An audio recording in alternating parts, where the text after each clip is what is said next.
one.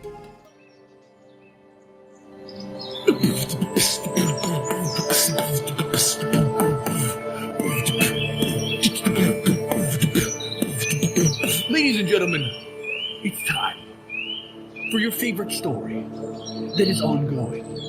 You've seen television shows, you've seen films, movies, but you've not seen Wayfarers Episode 9, because it's happening right now.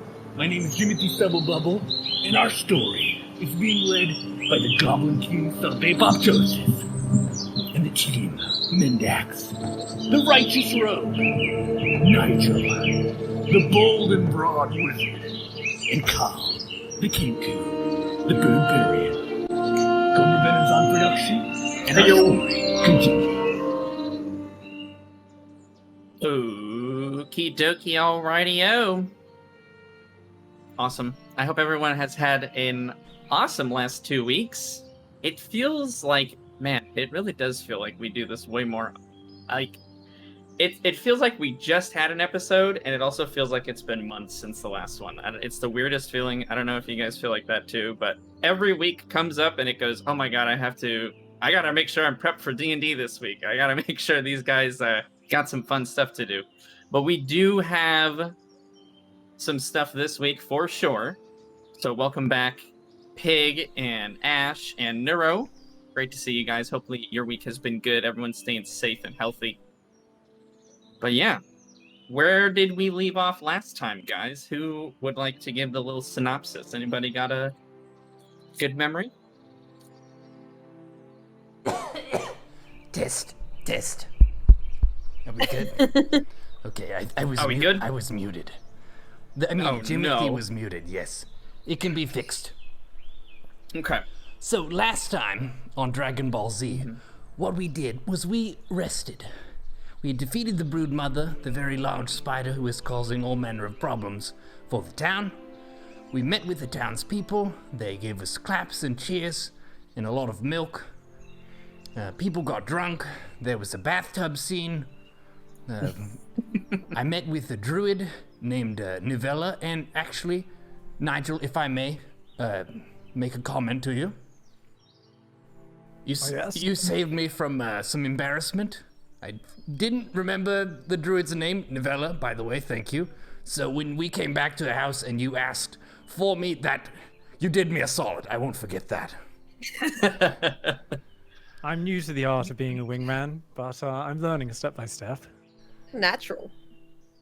Wingman is a word that makes Kenku sad because our wings were taken from us. But nevertheless, I appreciate you. Right-hand man? Sure. Yes, so you guys just finished off in the town of Inderith. You don't remember the elves' names. I don't know if you'd remember the town's name, but I have it because I write all of this stuff down myself. Yes, you guys, just to refresh everyone's memories, you defeated the Spider Cave, took out the Brood Mother, turned in the quest items, if you will, got yourself some neat poison. Mendax, you got, I believe, 3 arrows made from the gnome. Did. You guys picked up some griffin feathers. He made those for you. Call received some alchemy kind of instructional books from the druid as well. And after a night or two of rest, you guys decided to proceed on forth towards your goal, towards Tol Karabad, the dwarven city to the south. In search of, I know it's been a while now, but you're seeking out the fabled Rock Eater, who has the ability to determine and identify all these mysterious ores. And if you recall from way back in Lakewood Town, you guys found not only these rings that are now stuck on your fingers and have become inscribed a little bit more after killing that spider, but also some of the ore and metal that the ring was made out of. So the blacksmith there just told you guys, head over to this city. He wrote you a script to try to get you in, get you good favor, and hopefully they can tell you a little bit more about these rings, their mystical properties, things like that. Kind of the overarching story, if you will. We're slowly making our way there. But yes, last I recall, you guys were marching down the trail, gonna head and make your way to Tol Karabad.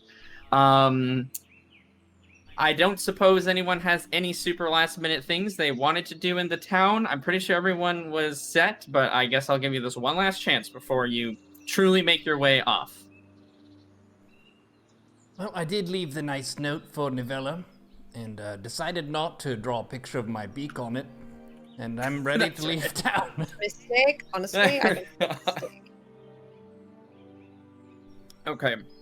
And you guys did meet with Richard, the butcher, who gave you plenty of supplies for the trail. So awesome. The town, as you got information, the kingdom, rather, we'll say, of Tol Karabad is about another 4 days travel down the road. So there will be plenty of time for you guys to talk. If you guys want to communicate at all about the Spider Cave or your adventures or any of that stuff, let me know. There will be plenty of time for that. Otherwise, we can do sort of like how we did the adventure to come down to this town, where you each will give me some rolls and we'll see how that day of travel goes. Is it rougher? Is there something that happens along the way?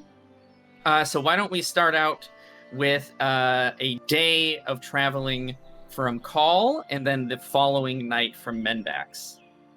So each of you, just a straight D20. I'm just kind of, we'll just see how nice your days are. So we 14. Yeah, okay. And how about you, Mendax? What did you get as well? I got a solid 6. A solid 6. Okay, so yeah, I mean, the day of traveling, you guys are fresh. You guys have rested. You guys are you guys have, for the first time in a while now, rested in a bed, which has been quite nice. And so your day of travel feels very refreshing. It kind of, you're working the joints again and getting yourself on the way. The night, though, is a bit abrupt. You start to feel, again, that chill of sleeping outside in the forest, under the stars and moon, which is, wow, beautiful. Somehow this Badlands kind of gets so cold, and you recall that feeling now of, oh yeah, outside sleeping, not the greatest. Nothing too bad though. Nothing disturbs you in the night. There's no attacks by the griffin. Maybe just not the most happy of nights for you guys. Let's go ahead. Mendax, you want to do the day D20 travel, and we'll have Nigel do the night. Let's go. Beautiful days. Beautiful. And a 19. Okay, yeah. And Nigel, what does the night look like for you guys? 15 for the night. 15. All right. So yeah, 19. You guys, again, the travel, it feels solid to be moving towards your destination. You're making very good progress. The Badlands, though, it's not showing any sign of getting any greener, if that makes sense. So you guys came from Lakewood Town originally, which was just full of lush trees and grass and all sorts of different shrubbery. But now this place is just kind of a cracked and dry, like, desert, essentially.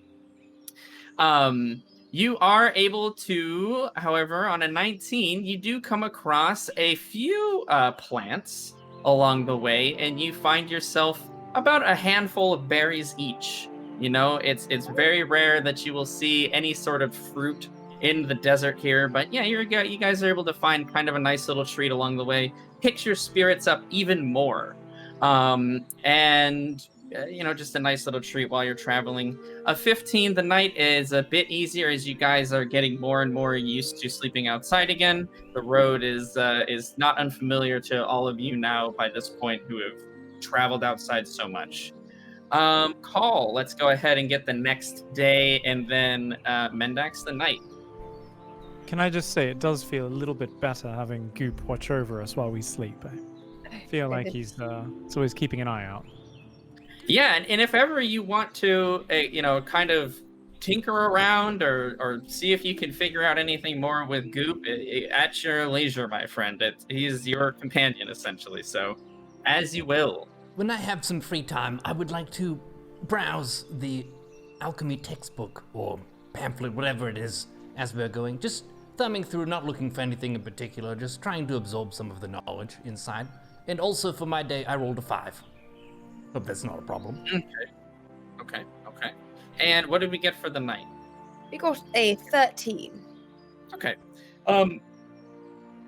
Cole, we'll say as you travel, anytime you guys do have to rest throughout the day. You do have to stop to eat every now and again. You're not trying to make a breakneck speed towards Tol Karabad, but you are trying to make good pace. Anytime you stop to eat or just to relax for a little while, you look through the book. You try to absorb as much of that knowledge and information as possible. Some of the bigger words that you don't really understand or haven't seen before, you show to Nigel, who can kind of explain a little bit of how it's used in this context. Nigel, some of the words even actually you're not overly familiar with, so whether you want to make something up on the spot where you feel like that's the correct word, or you want to admit that you don't quite know what that word means, is up to you. I leave that up to your character and how you'd like to do that. I have much the same attitude towards this druidic lore as a doctor does to homeopathic medicine. It's gibberish and rubbish, and most of it's not very effective or powerful at all. Okay, fair enough. So you help him as you see fit to. And before you go to sleep, Call, by the dying light of the fire, you'll continue to read, and you're just trying to increase that knowledge as much as you can. So we'll definitely count your travel as studying. On a 5, so this is now day 3. You guys notice it is starting to get actually much, much hotter. You don't see any particular reason why, but you do see off on the horizon, there is it's almost like black clouds, just very, very, very, very far off on the horizon, about another 2 days travel still. But you do see sort of these black clouds looming in the distance, and the ground itself just feels hotter. Just the air feels a bit more stagnant. The ground is hotter, but can't really determine exactly why that is. It's not unbearable, but it is definitely getting warmer. The night is actually quite pleasant because of that increase in heat. It's not as cold, which makes a lot of sense, right? So you guys are able to sleep comfortably. You don't have to bundle up as much as you can. You can actually sleep a little bit more peacefully.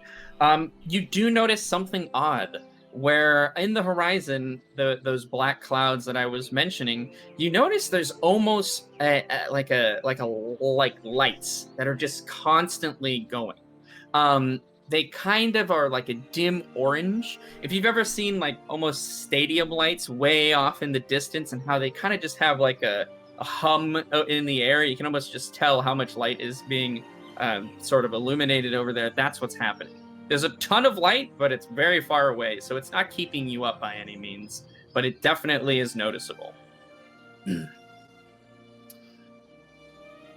Yeah, we'll say, Nigel, you are not overly familiar with Tol Karabad. None of you guys, I don't think, have had reason to be there before. You can try to roll a history check if you would like to, and see if you read anything about this dwarven kingdom, other than it's the kingdom of the dwarves, if you like. See if I know any details. Yes, I do have a +5 on my history, and I do Good. pretty much get to flex on one thing, and it's the number of books I've read. So Yes. that's a 21. A 21. Actually, a very solid roll.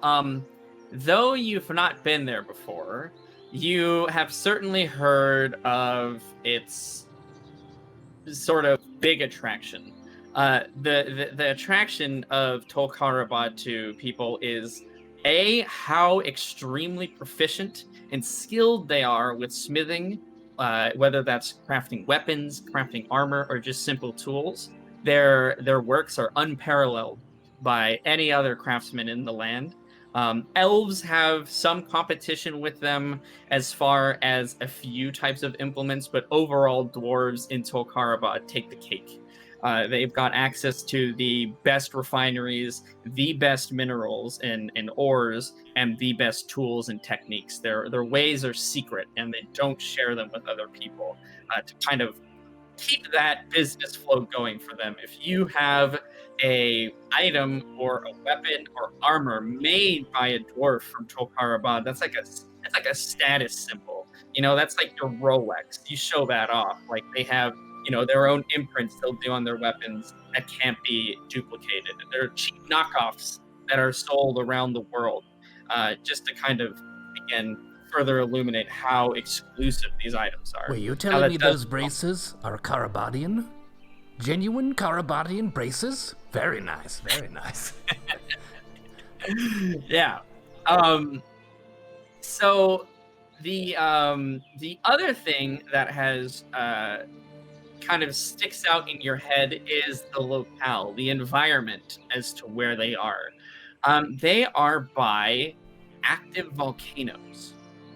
So there are at all times in the land around their kingdom active volcanoes that are going off, and they've made their kingdom in such a way that it evades any sort of damage from these lava flows, but it has provided them with not only some of the best source of heat in the world to keep their forges running, but also one of the best defended kingdoms there are.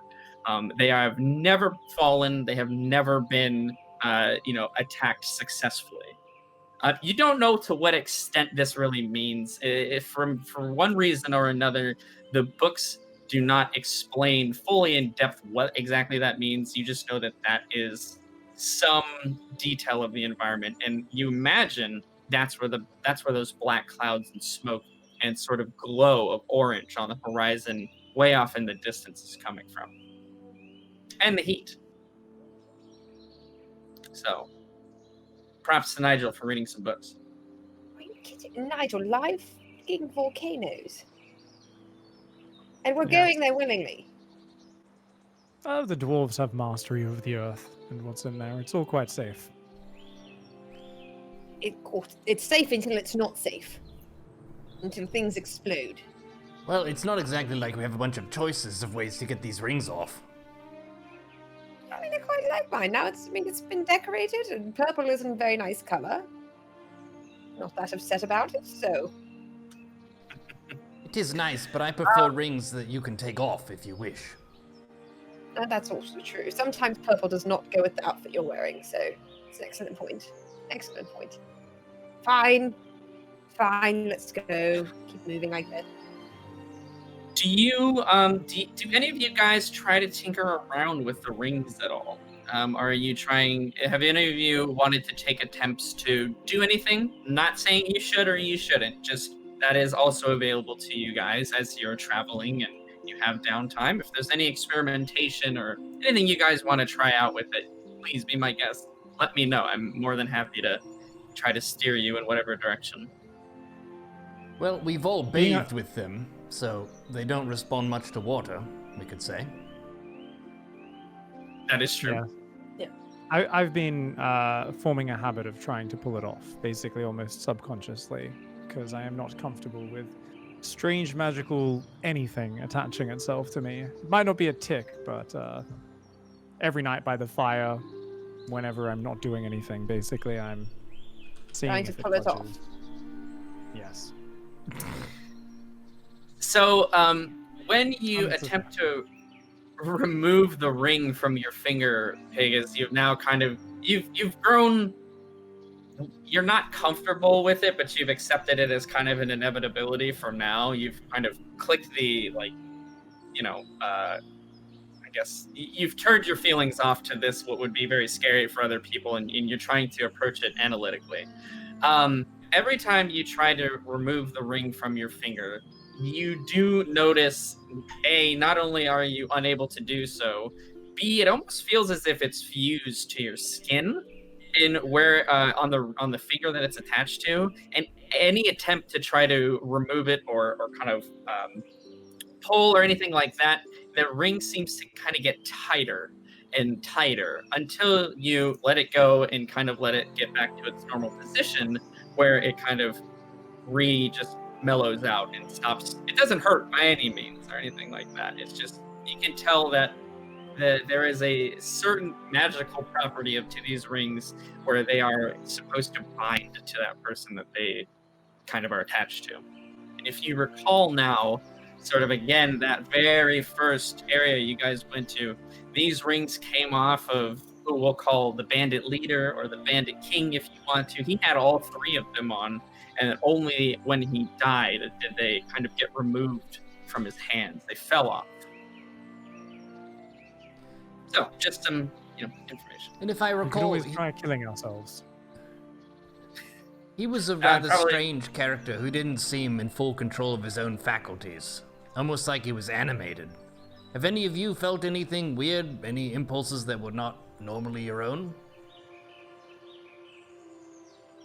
Not at all.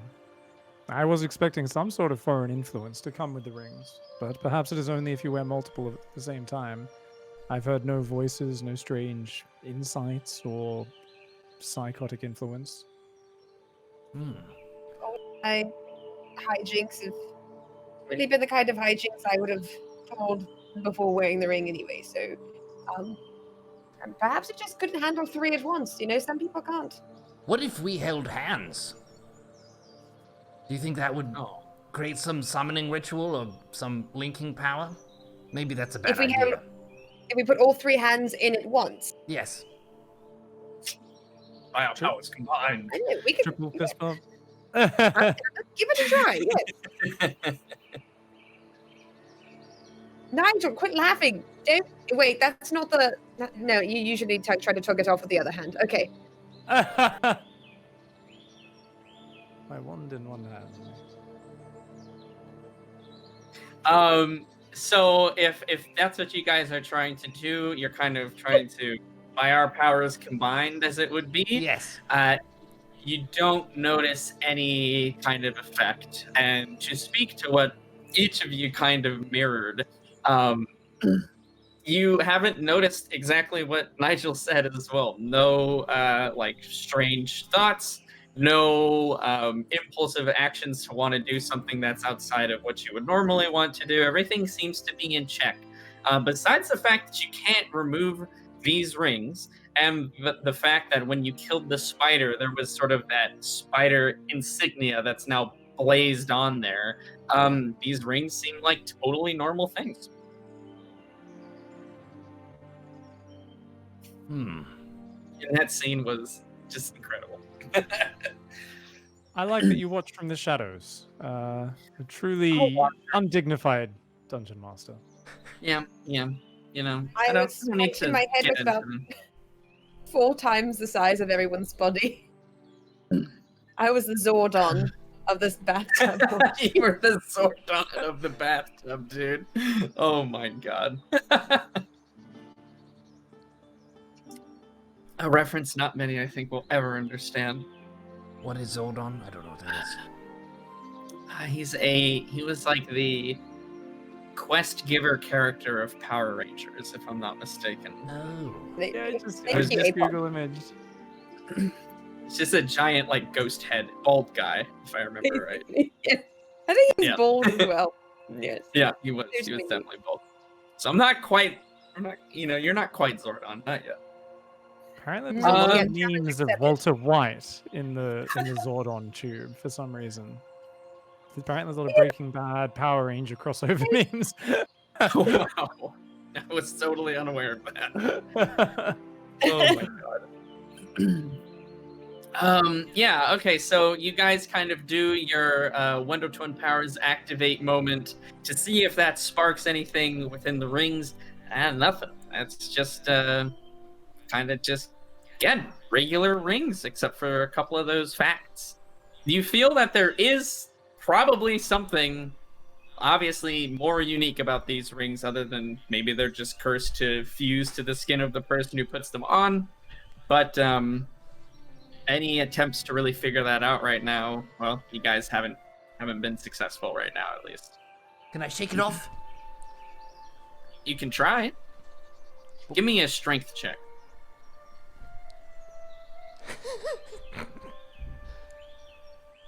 Shit. That's going to be a... Not saves. 6 plus whatever. Oh no, 9. That's not as bad.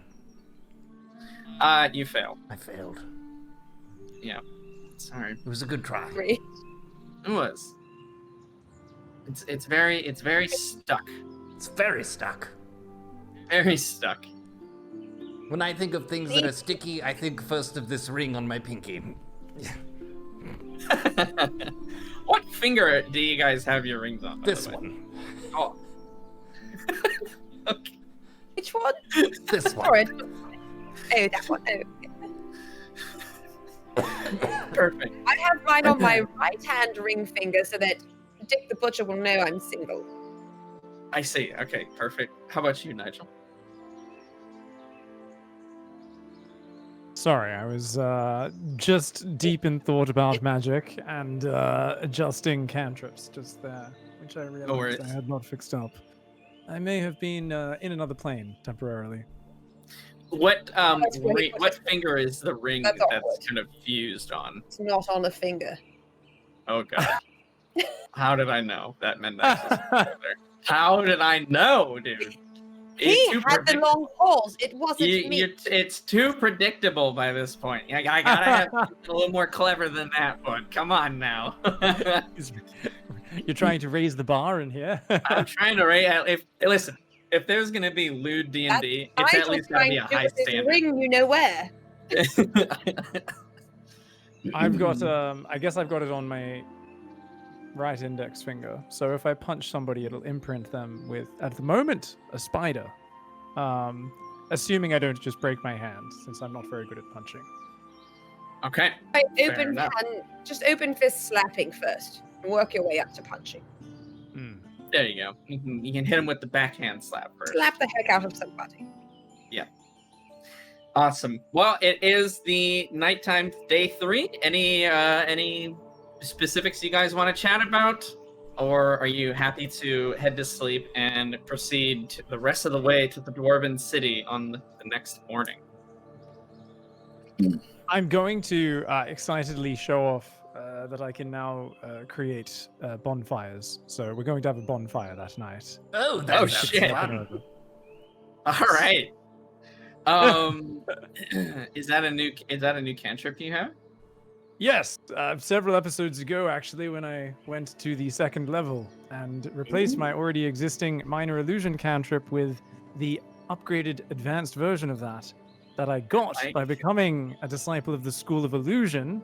I like meant it. I could select another cantrip, but I forgot / didn't read that. So I can now summon a bonfire, which I can do on top of somebody and set them on fire. So Yes, you actually can, which is it's quite insane. nice. It won't just be thing- firebolts anymore. No, and that'll be bonfires just being summoned within 60 feet. Just boom, boom, boom at will. We still have some meat from Dick, so should we have a nice bonfire and roast? That's nice. So, assuming you don't summon this bonfire under one of your companions, it's magic. So you can actually affect like how it looks if you want to. Although it does only last for 1 minute, so there is that. I mean, you can keep doing it over and over, but it does only last for about 60 seconds. I would like to sing and dance around the fire in a expression of merriment and fellowship with my friends. Like a suit. Saying something like, "Brood mother, we take none of your shit. We shooting that fire and we stabbing the shit." And we just flapping around, we're dancing, feeling good, you know? We started things out, we didn't know each other very well, but at this point, we are the heroes of at least 2 towns now. So, feeling a little bit chest out, shoulders back, pretty confident. We don't know what's ahead, but we've been through a lot so far.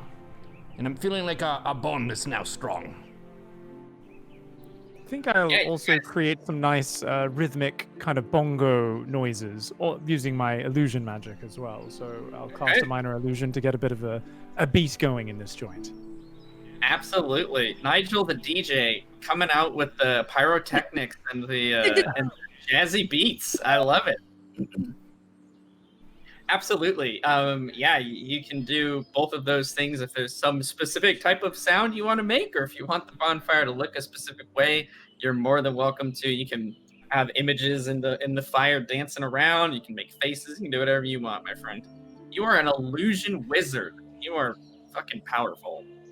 I'm going to make the bonfire in the shape of an owl for our plucked comrades. Bit of a throwback to Lake Town. Awesome.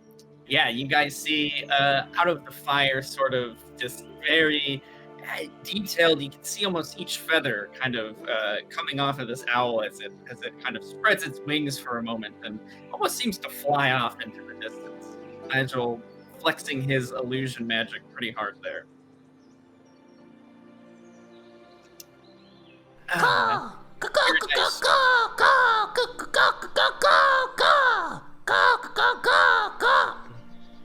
I would do that for some time. Go Carl. Go Carl. Go Carl. I'm just adding the background vocals of repetitive words. He's the pretty prince of parties. We're having a little bush party. Good time. Oh yes. Yeah, you guys have a fun, awesome party in the night. You guys are feeling strong, and you have every reason to be. You've faced all these crazy challenges and come out on top. So far, the Wayfarers have not met something they could not overcome. So, absolutely, a minor celebration is certainly in order. After much more merrymaking and bonfire creating and crow dancing, we'll say, you guys pass out and awaken the next morning. Again, a little bit earlier than probably you would have normally woken up, as that heat starts to permeate again through the earth, and sort of it gets to an uncomfortable level to really sleep on. It's not by any means searing you or causing you any pain, but it's like if somebody turns on your seat warmer in a car on a regular day and doesn't tell you. Mm-hmm. Exactly. So you guys, wake up, pack up, and head on your way. Let's get one more D20, we'll say from Nigel, to see how the rest of this day's travels go. Right. And the magic is with me. Feeling good. 19. Oh, right on. Very awesome. Yeah, you guys, again, not really hampered by too much today. As you continue to progress forward towards these sort of smoke-laden skies, you do begin to notice the smell of, again, kind of that sulfur, that burning, that smoke beginning to permeate in the air as if there's a forest fire, miles and miles and miles away. By no means is it at the moment overbearing, but it is certainly enough that it catches your, nostrils. And it continues to get hotter and hotter and hotter. You have to slow down a little bit more. By no means do you have to trudge along, but it definitely is slowing your pace a little bit. With a 19, you guys are carrying on, I'd say, masterfully, drinking plenty of water. Nigel is very quick to point out the effects of heat exhaustion and all of the bad things and studies that have been done for that in a little bit more detail than probably is necessary.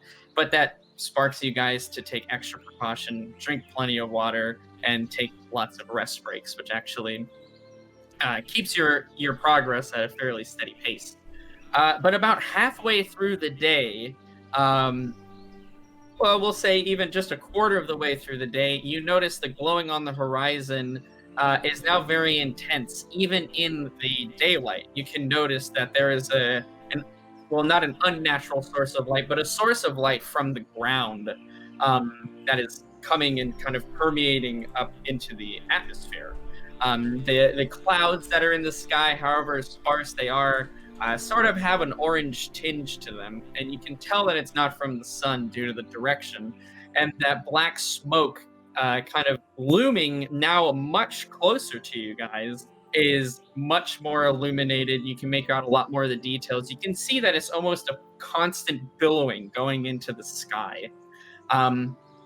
you guys round essentially a ridge in a mountain. Well, not a mountain, but between essentially two hills, we'll say, where the path narrows some. Not to any extreme where you guys have to squeeze your way through, but now you're kind of needing to walk single file. And as you come out on the other side, you stop for a moment, as immediately your surroundings abruptly change. Who is leading the way in this march? A thick-ass bird? Okay, Yes, absolutely. Call, you are in the front. As such, you notice first that the path continues to stay narrow, but where it should have opened back up into sort of this desert plain, it actually, in fact, drops off almost on a steep hill now. So you're essentially, you're on, like, think of it like a very kind of narrow pathway, and it's cut off on the sides. And about 20 feet down, 20 to 30 feet down on all sides of you, is this pool of lava. There is literally lava and magma that is churning beneath you all. The heat is immediately much more intense. It kind of hits you in like a wave, like just this hot flash of air.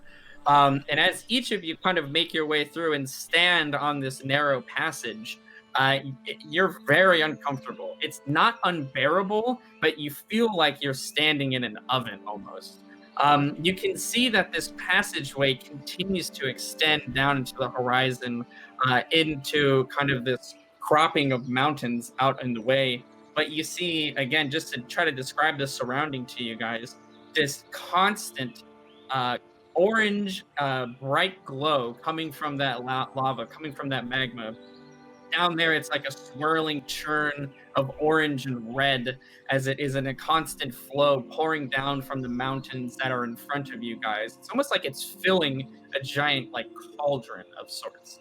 You've never heard of anything like this before. Nigel, the books downplayed exactly how much active volcanoes there were in the area and exactly what that meant. To say that the dwarves are a master of their surroundings is to put it lightly, as they've essentially carved out a tract of land in an otherwise inhospitable region of the world. But yeah, that's where you guys are now. Smoke billowing up into the sky on all sides of you. In the distance, you can see that orange and red glow kind of streaming down the mountains in what would be water, but in this case is molten earth. How would you like the words hot damn are appropriate. Yeah.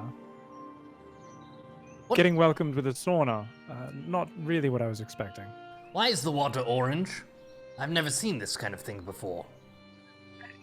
Carl, that's not water. That is the opposite of water. That's molten rock. And that will burn the living shit out of your feathers, so do not touch that. So there should be a no swimming sign. There should absolutely be a no swimming sign. Maybe there was one, but it probably burnt up. Oh. Yes, you may have stomached that rockfish better than us, Carl, but this one might be even beyond your abilities to withstand. So it's like spicy food. It's like spicy water. Oh, Yeah, if it melts your skin off as well, yes. that sounds unpleasant.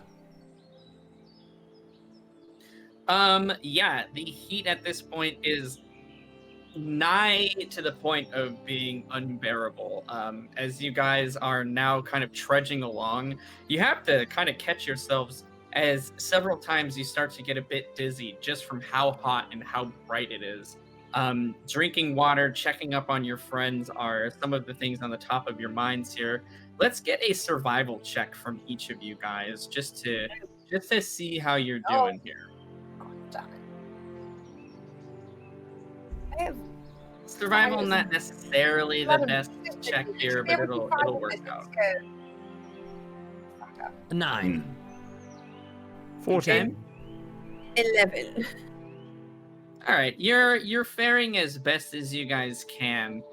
You don't necessarily know off the top of your head any tricks to try to reduce the amount of heat. Nigel, you run through your Rolodex of spells, even the ones that you haven't prepared for the day. You're coming up kind of empty. You're going to keep thinking on it. But again, the heat is making it very difficult to think straight.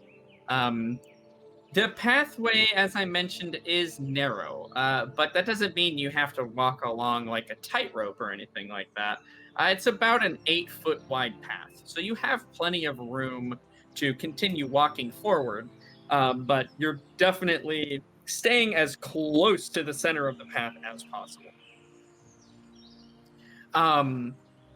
Do you guys want to do anything before continuing forth and trying to trudge the rest of the way to the Dwarven Kingdom here? It's a bit narrow. Should we put rope? Should we tie ropes around each other? I don't know exactly. Can we see how more narrow this path is going to get in front of us? You can see off into the distance somewhat. The pathway begins to move through kind of into the mountains where, again, on either side there is lava coming down. So you can't see where it ends necessarily at this point. It looks like it stays about the same, how wide it is all the way through. Maybe a little bit of variance in there, but overall the ground seems surprisingly sturdy for a situation like this. Okay, then maybe ropes aren't necessary. They might even start to burn, honestly, in this heat. It's disgusting. Yes, I think we should just go as quickly as we can down here. Very quickly and carefully. Let's just get out of it. Oh my god, it's so hot. Yep, very hot indeed. All right, you guys continue pressing forward. The heat is at an all-time high since you've entered this area. It doesn't get any worse, but it certainly doesn't get any better. You do kind of begin to wrap maybe a bit of cloth around your nose and your mouth so that some of the smoke that is pluming up from the lava and the magma doesn't enter your lungs all the time. But overall, your pace has slowed significantly. You're taking as many breaks as possible. You realize you're kind of running out of water almost as the heat is, whether the heat is evaporating it some from your water skins or you're just drinking a lot more of it. So that starts to become concerning for you guys. You're not out yet by any means, but you do realize you're kind of probably at a point of no return where you either need to continue going forward or turn back right now to head over to the kingdom. So just going to make sure forward on. Is that correct? Absolutely. I would So have the to... dwarves must walk up and down here every time they enter or leave the city. I'm not going to be stopped. Seems like it's the main path. It can't be that bad. I mean, they do have a lower center of gravity, though. The heat just goes over them. Exactly. You know, they stay close to the earth. This, It's on top. It's just science. this journey for me, the discomfort of the heat would be offset by curiosity. Think of a child or a young dog who sees snow for the first time. I can't exactly play in this stuff, but it is rather amazing and bright and interesting. A new experience. Uh-oh. Yeah, overall, honestly, it is it's a sight none of you have ever seen anything close to before. This is insane to look at, seeing exactly how it looks like an ocean. It really does. But you realize and you know that beneath is sort of this this just kind of deathbed of magma and lava. So yeah, you guys, it's certainly not a life bed. I mean, I wouldn't say that. I don't think jumping in there is going to be healthy for you. Unless you need to, go Gollum on this. So you guys continue forward, and as you reach the mountains, you kind of again begin to follow the track around the bend here. And in front of you, you guys do see sort of this giant pillar, this giant towers of like a fortress almost. That is this dark black, dark red stone. Almost looks perfect on every side, as if it's been plucked out of like a painting. We have it up on the stream now, so if you guys want to get a sense of kind of what it looks like, feel free to take a look. But again, that just sort of gives you the gravity of the situation, exactly what your environment looks like here. The kingdom or the towers and the giant fortress itself is on like a raised plateau of earth, kind of similar to the path that you guys are on. And in splendor, you guys walk forward. You do notice, however, very quickly, Call, as you're leading the charge. As you get within maybe 200 feet of the kingdom, there is about a 10-foot gap in this pathway in front of you to the other side. And on the other side are these 6 stout figures that are standing there, and one of them kind of waves at you guys in the distance. Hello there! Hello, people of Tol Karaban. We are 3 travelers who wish to meet with one of your citizens if we may. I'm afraid you're not going to be able to do that today. The town's closed. The entire town is closed? When is it going to reopen? That remains to be seen. We're under a quarantine. Oh my goodness. Well, we have a wizard with us who may be able to help. What exactly are you quarantined for? Send your doctor, Nigel. Yes, I have much expertise in magical and non-magical ailments. Perhaps we can aid you. What suffers here in your city?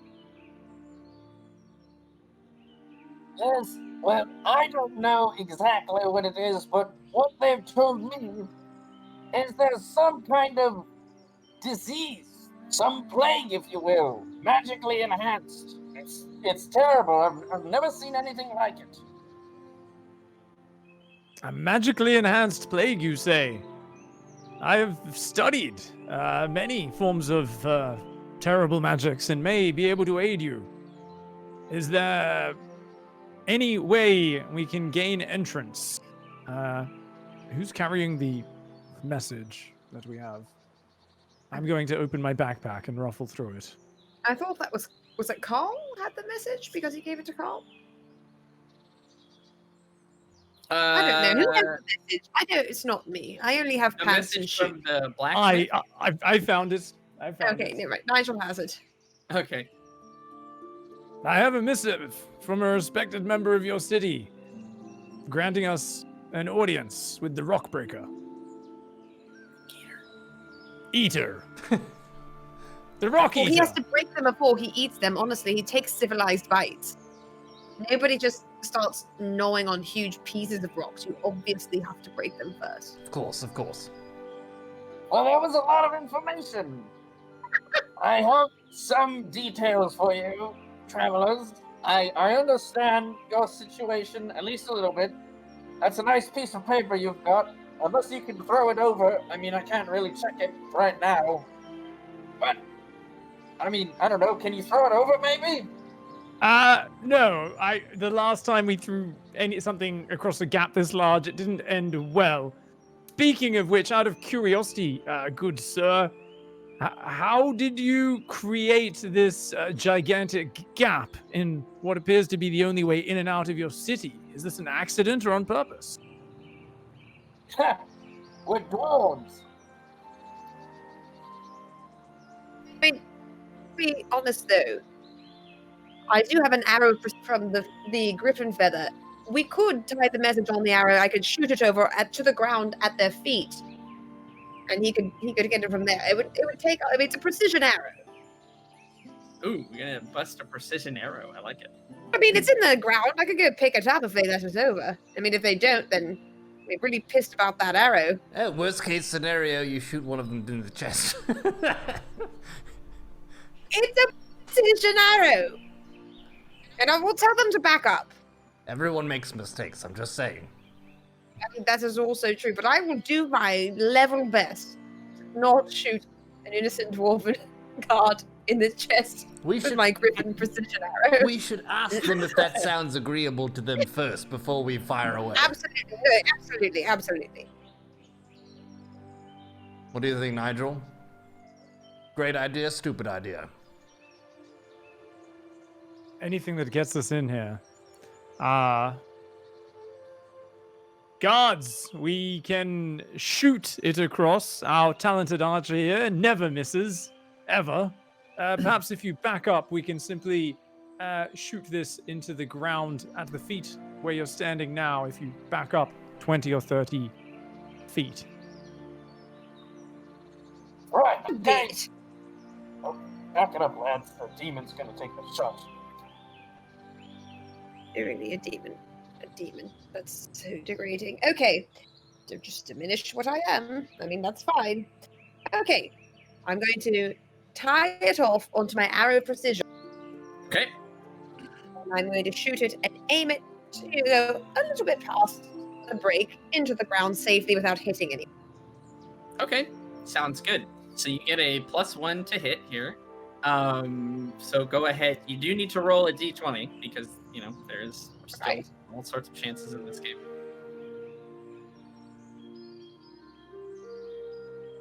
Uh-oh. A 20, not a natural 20. It was a 19 plus the 1, so a dirty Yeah. 20. It's a Give 19. me that arrow. I told you precision. I told you. I was going to shoot anyone through the chest. Don't trust. There's so many plants I could take, but I have to get there first. So you got you rolled a 19, you got a +1 from the arrow, and then another +3 from your dexterity because you are, you know, pretty skilled in that sort of combat. So in total, a 23. That's plenty, more than enough to shoot an arrow into the ground 10 feet away from you. Very easy, child's play. Roll a d10. What do you expect it back? Sorry, go ahead. Roll a d10.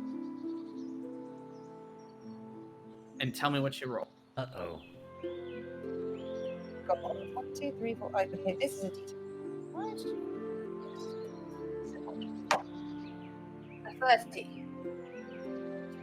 A what? Then it's a D10. 1, 2, 3, 4, 5, 6, 7, 8, 9, 10. It's a 30. Yeah, what did you- It's a 30. Oh, so you rolled a 3. Okay, no, then maybe there's multiple D10s. No, So there's one. I mean, that'll work. So if you rolled a 30, we'll just take that as a 3. So that's there's usually one that just has a 1 through 0, and then one that's like 10 through 00. But that's perfect. 3 is fine. Your arrow does not break. That's all. The only thing I was trying to do. There's Oh, good. Okay. on these arrows for them to break. Great. The dwarf that was talking to you guys walks over to the arrow that is firmly kind of stuck in the ground. He'll grab the paper and hold it a bit of a distance away from his face as he kind of tries to adjust in the light. He wipes his brow and he actually looks around and puts a bit of a monocle on and squints a little bit and takes a minute to read through. And he goes, Why, Martin? Milton sent you to us, eh? I have not seen that dwarf in an age. How is that old bastard doing? Much better since we rescued him from bandits and saved his life. Much, much better. He's a blacksmith of great renown in Lake Town. Mm-hmm. He's perhaps the anchor point for their entire economy there. It's amazing. So the entire town shut down without him. He's doing quite well for himself.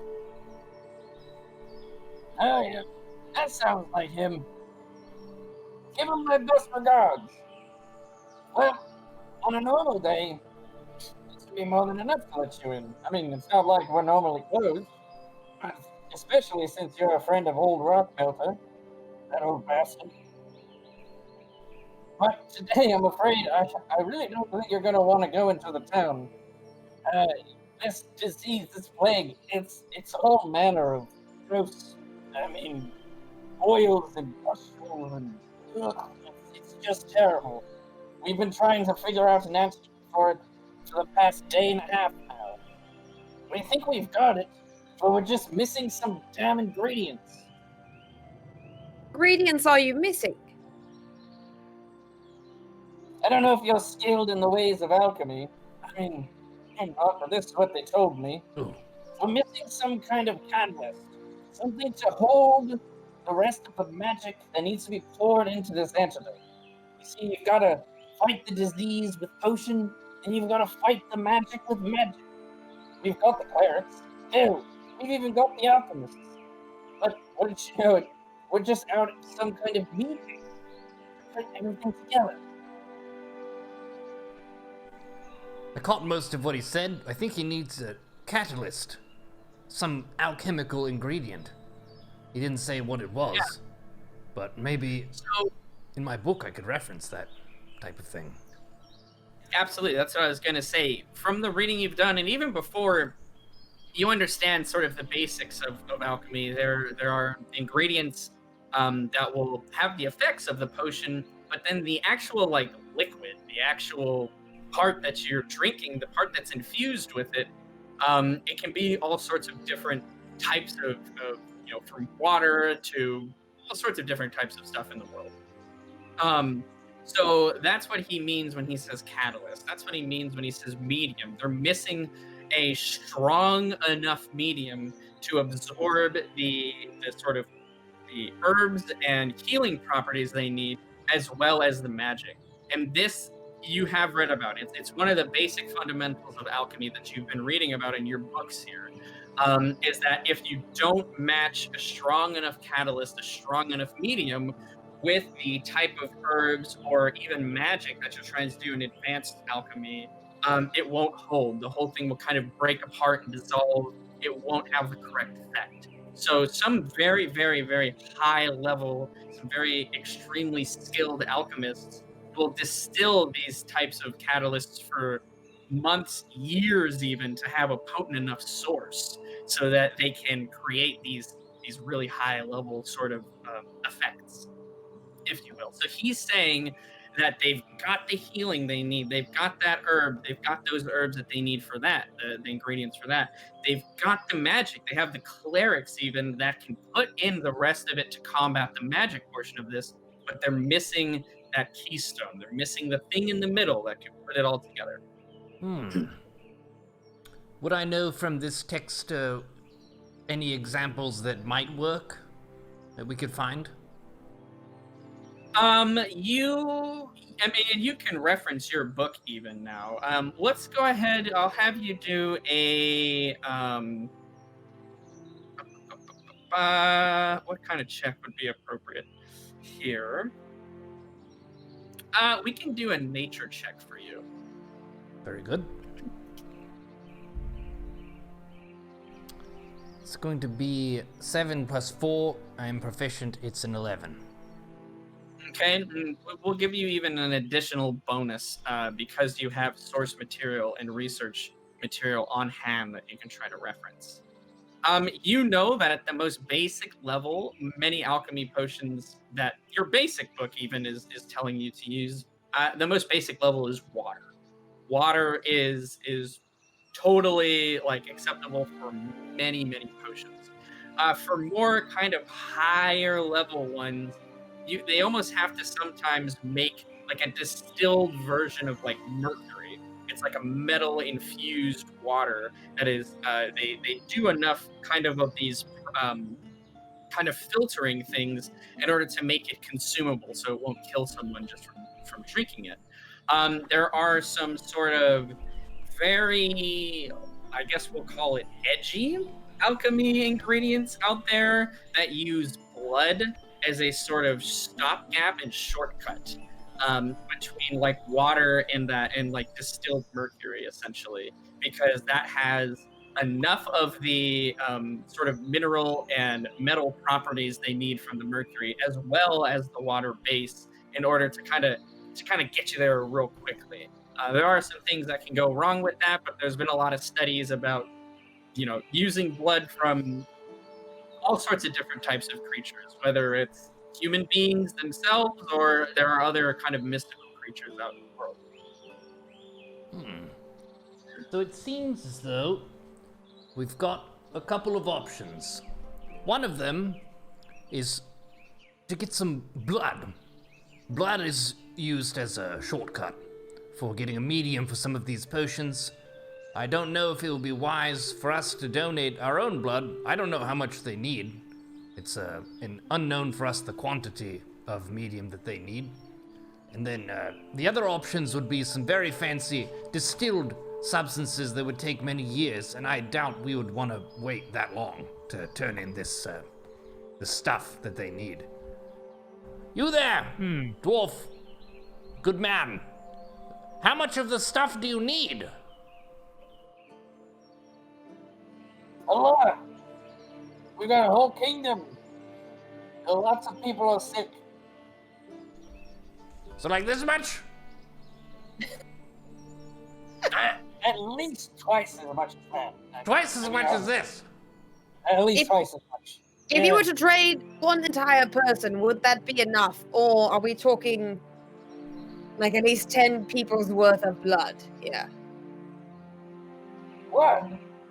I didn't know we were talking about. I don't know anything about this. I'm just a god. Let me go get someone who knows a little bit more. Hold on. You just wait. And You he'll two, kinda- if Oh, were you gonna down say to, something? oh yes, I would. I know I'm a bit of a shit, but I have this ring. I have the ring of Collar, and I did promise to give it to his son.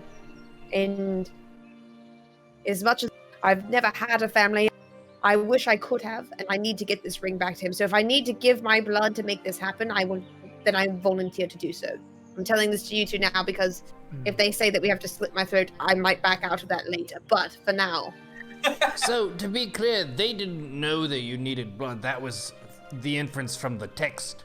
They may have preferred the other stuff, so we're still kind of weighing our options and seeing things, but personally, I would prefer to rule out killing you as a sacrifice to complete this quest. It seems a little bit Yes. overdoing it. go all the way to sacrifice. But I am saying, if they need a few pints, then I do volunteer. It's important. Family is important. I've been From told. the sounds of it, there's a lot of people in this city, and they might need many, many pints. We are here in a mountainous Yeah, maybe they region. just need a couple of drops to curate. I don't know how this works. I'm not the alchemy master here, but if it just takes a few drops per person, and a few pints of blood.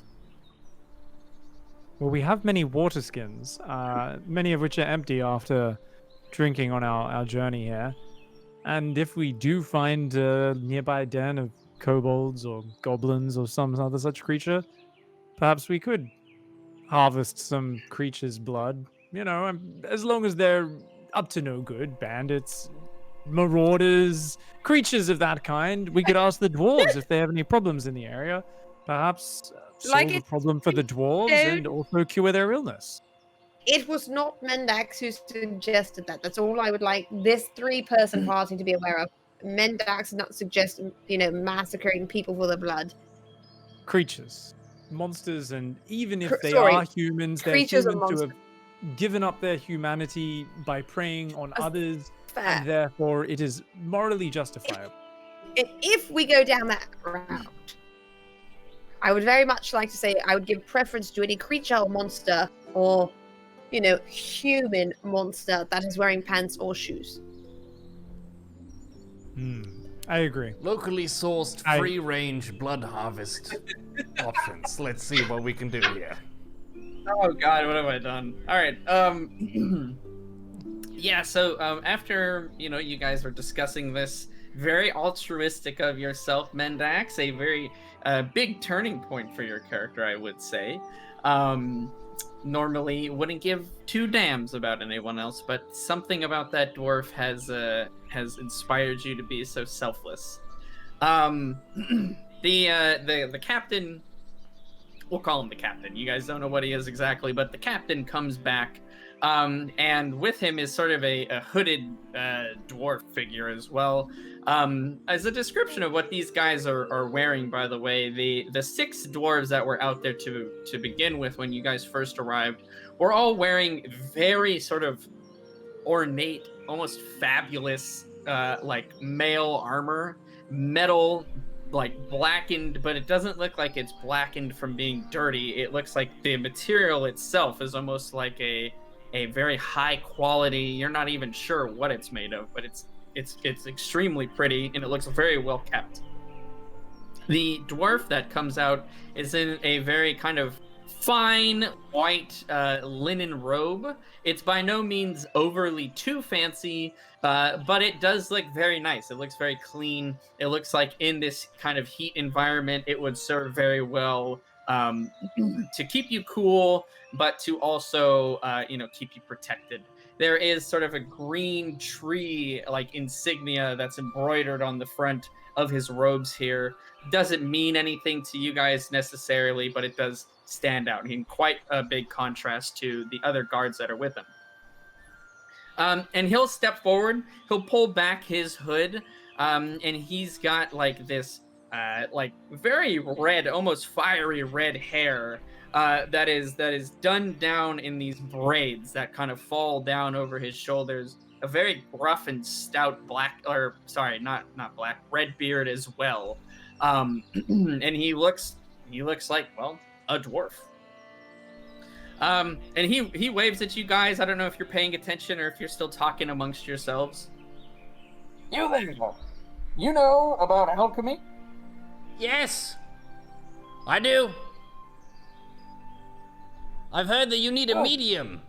You've got the herbs and you've got the magic, and you need the medium so that you can distribute the cure. And when you kind of mention this, and he sort of sees that you understand essentially what he's going for, he'll look behind him, he'll nod to a couple of the dwarves, and he'll talk to them, and you see them they have like some bundled up almost like parcels, like boxes kind of things, like bundled up in cloth, and they start lowering it over the right side. You don't see what they're lowering it to, but they start lowering it. And he'll turn back to you guys. Yes, exactly. That's exactly what we need. We need some kind of medium. You get it. I'm glad to find travelers such as yourself who understand. Damn it, dwarf voices are hard on the voice.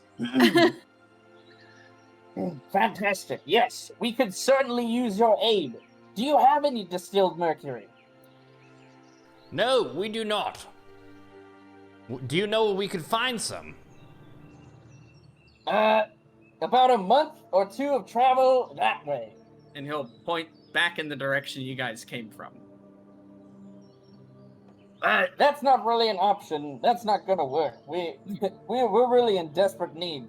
We're gonna have to cut some corners. You're familiar with the whole blood thing, right? I mean, kind of edgy, kind of new. I get it. It's not my favorite thing either, but desperate times, desperate measures.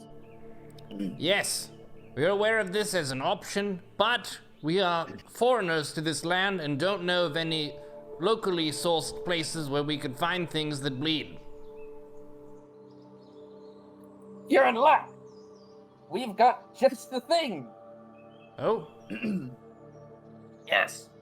Now, of course, normally if we needed something like this, we would just get all the healthy dwarves and all the healthy people to donate. Of course, we've not had to do this in the past, but it wouldn't be so terrible. It would save a lot of lives, after all. Unfortunately, our blood, and also your blood, it's too weak, to be honest with you. It's not going to handle it. We need something a lot stronger than that. We need the magmalisk's blood. The magma what? A magmalisk. A magmalisk? Exactly. Yeah. Yeah.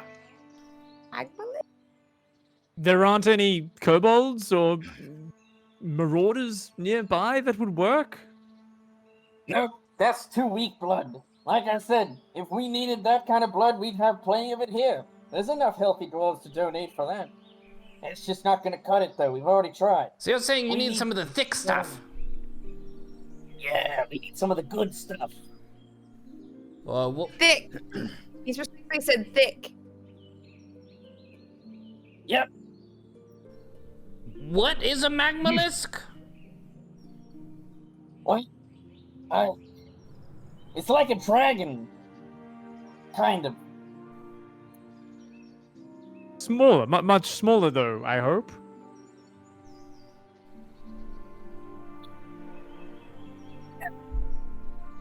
Sure, why not? What? We believe that it lives in magma, and it's like a dragon. So it's a dragon that lives in lava, and I'm going to guess is impervious to fire damage. Yeah, I see you've heard of one before. A character to play once. I didn't get to play it, director's favorites and all that thing. Wanted to be Magmalist 1, ended up tree number 7, but whatever. It's fine, I'm not bitter about it at all. That sounds like a very weird play. Anyways, yeah, you've got the picture. We need you guys. Go find the Magmalist. Go get some of its blood. Bring it back to us. Easy peasy. I'd like to Well- do a nature check to see if I know anything about magmalisks, if I've ever heard of them. Sure, go ahead. May I 7 assist in plus this? 3. Perhaps I've heard of one. Yeah, sure. You can assist with him. You guys kind of collectively put your heads together. I assist nothing. All I know is that it gets very weird between the Magmalisk and the heroine of the play. That's all I know. That's the So extent of the knowledge. if you assist Nigel, he will get a +2. Okay. Okay. So it was- Rather than like on top of my plus. Yeah, you would get your roll, your It would regular. go up to a +5 rather than a +3, right? Yep, there you go. Okay, so we've got a 12 then. A 12. All right, you have never heard of whatever creature they're talking about. That's not necessarily surprising to you. There are tons and tons and tons of unique creatures that are very specifically only live in specific environments that you ever, that you don't know about.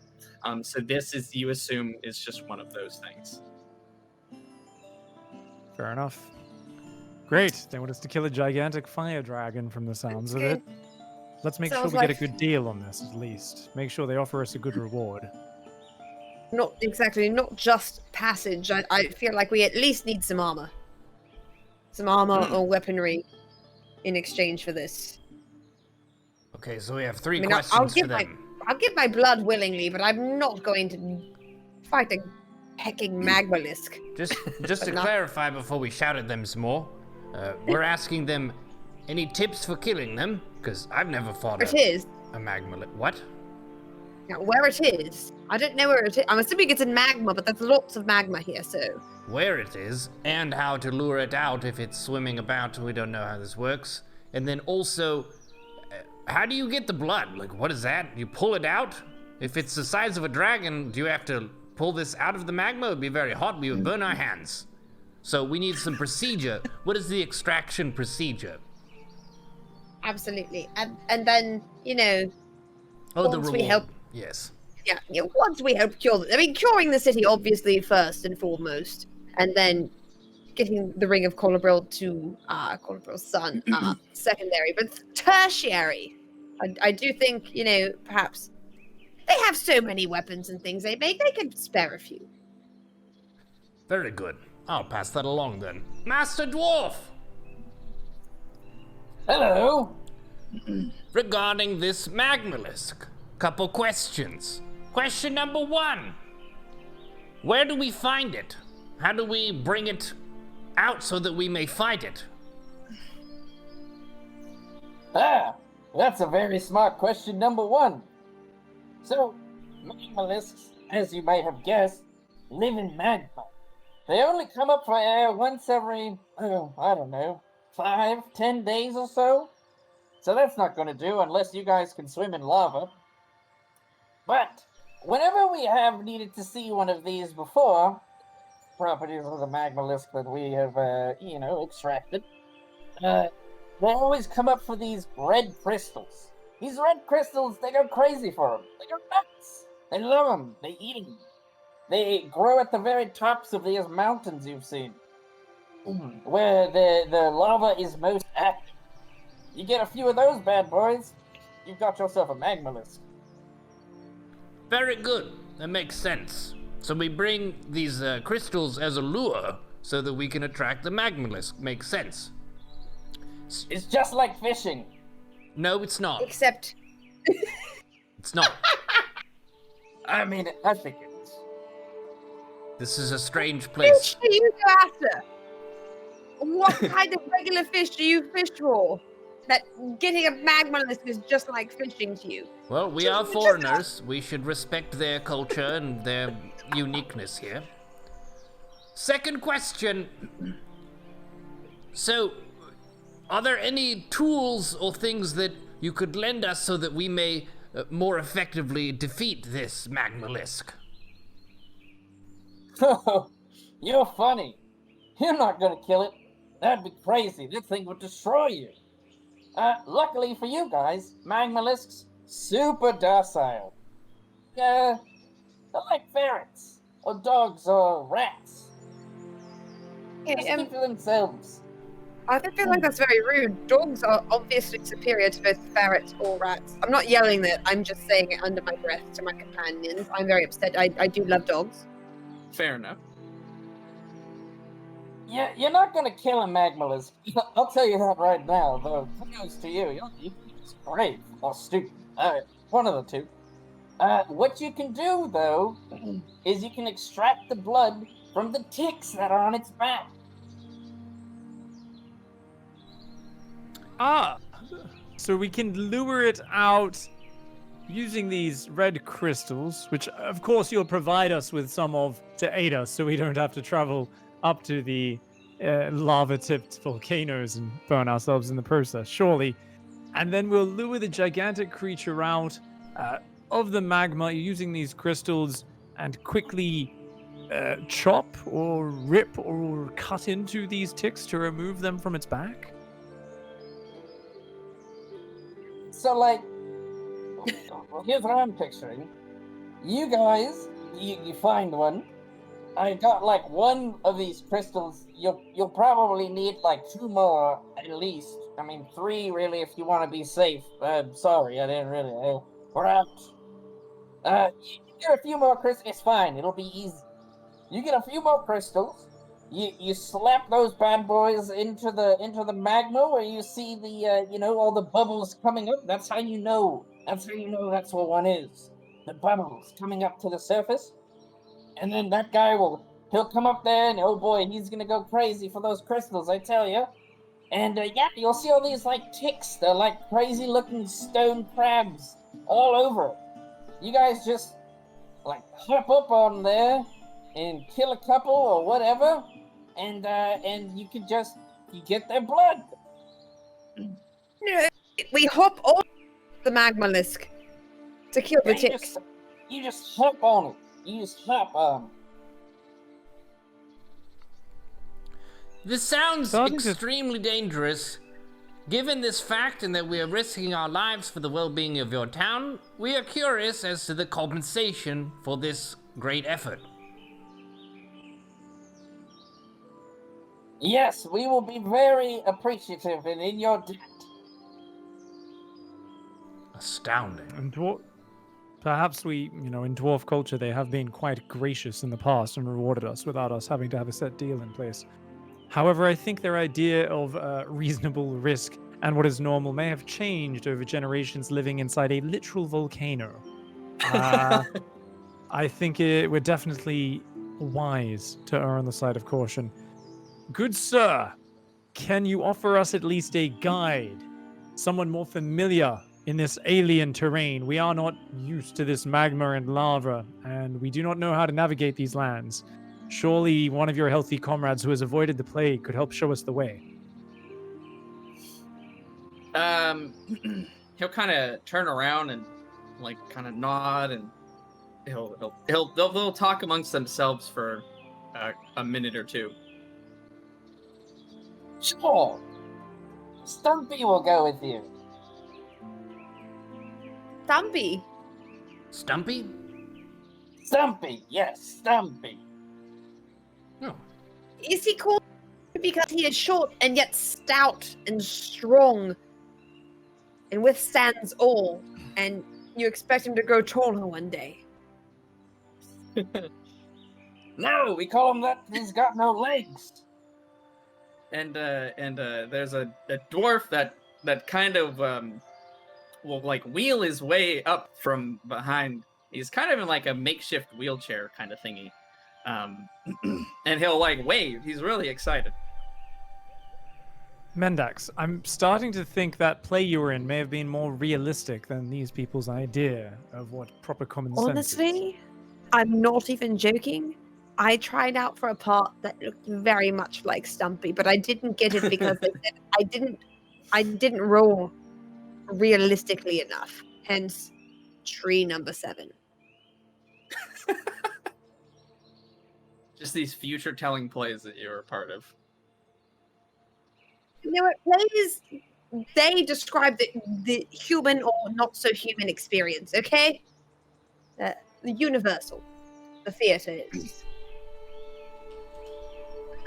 The one problem we have though is how the bloody hell is Stumpy going to wheel himself over this 10-foot gap over the magma? Yeah, and as if almost in response to like your question, you didn't shout it at them, so they didn't hear you. No, I was just saying it to my But team. yeah, you see them tying a rope to Stumpy. And, Oh my god, are they going to throw Stumpy? No, they're lowering over Stumpy. No, they're lowering him over the right side of the cliff that they're standing on, kind of where they were lowering those other parcels. And after like, a few seconds of them just kind of like hand over hand kind of lowering him down, you'll see them pull the rope back up. Stumpy's not attached to it anymore. And you'll see, if you look over the side of the magma lava kind of thing, there's like this steel rowboat that Stumpy is now kind of churning his way through the lava, heading over towards your side of the gap. That's gonna be what a hot-ass boat. I think you'd struggle to put a hole in that one, Mendax. Okay, you know what? Don't threaten me with a good time. I'll put a goddamn hole in any boat. You give me enough. Give me the proper tools, it'll happen. Let's hold off on sabotaging the boat until we finish this endeavor. I don't want to sabotage this boat, but I'm saying if I'm challenged to sabotage this boat, I feel like I have to. Not one person has challenged you to sabotage a boat this entire day. Nigel half challenged. Oh my I kind goodness. I may He kind of did, exactly. Don't look at me, it was Nigel. I didn't actually do it yet, but Nigel half challenged me to sabotage this boat. I'm not going to do it now, Well, and I wouldn't do it if we sailed over afterwards, but once we got there safely, maybe there's a hole that's in that boat. I'm just saying. well, let's stay on task. Yeah, We have the crystals and the magmalith to tend with first. So as you guys are kind of not arguing, but I guess bickering a little bit between yourselves, like a very almost the size of your halberd called like harpoon is shot up from the lava and is planted into the ground kind of in front of where you guys are at. And you look over and you see that Stumpy has thrown up this harpoon from about 25-30 feet down and stuck it into the ground where you guys are, and there's a chain that's going off the side and all the way back down. And he'll call out to you guys, Come on down. The lava is fine. Decision on your way down. no. You Nothing should get you back can and say. get that first. What's that? Get that first. Oh, shoot, you're breaking up a little bit. Did anybody catch Oh, what you sorry. said? I asked if he had grabbed my arrow of precision on the way Oh. down. No, the other guard, like the captain, has it. And so I asked Stumpy if he could go back and get that. He'll kind of we're look about to back go- over at the captain, and the captain will like nod at him, and the captain looks at you, Mendax, and he goes, Okay, catch. and he throws it at you. So go ahead and give me a dexterity saving throw.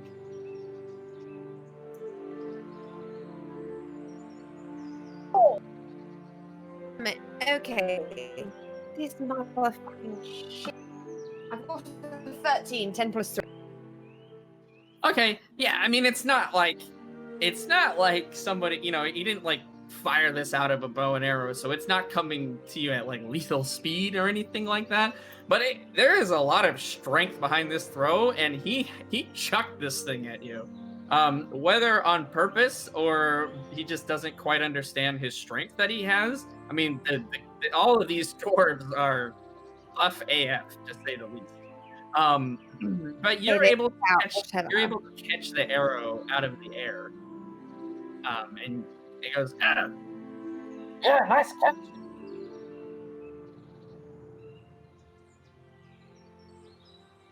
Okay, we're good. okay. Fine. It's fine. Everything's fine. I've got the arrow. We're fine. We're calm. No problem. The arrow's still in working condition, I trust? Yes, I mean it definitely hit some dirt on the other side, so I don't think it's too much damaged. No. And It I looks caught it out of the air, so. That was a fine catch. I would like to clap a little bit. Cute. Very good. So we'll be off to the boat then? I do appreciate that. I can strap Goop to my back to go across. Yes. Nothing like a fun boat trip in the magma. This is going to be fantastic. I'm glad you're so excited. I am. Throw Nigel into the boat. It's fine. Just toss him. Yeah, nice little 30-foot drop. That should do just fine. Yeah. So the chain that's attached to that harpoon it's draped over the side of the cliff where you guys are at, and it's lowered down to the boat.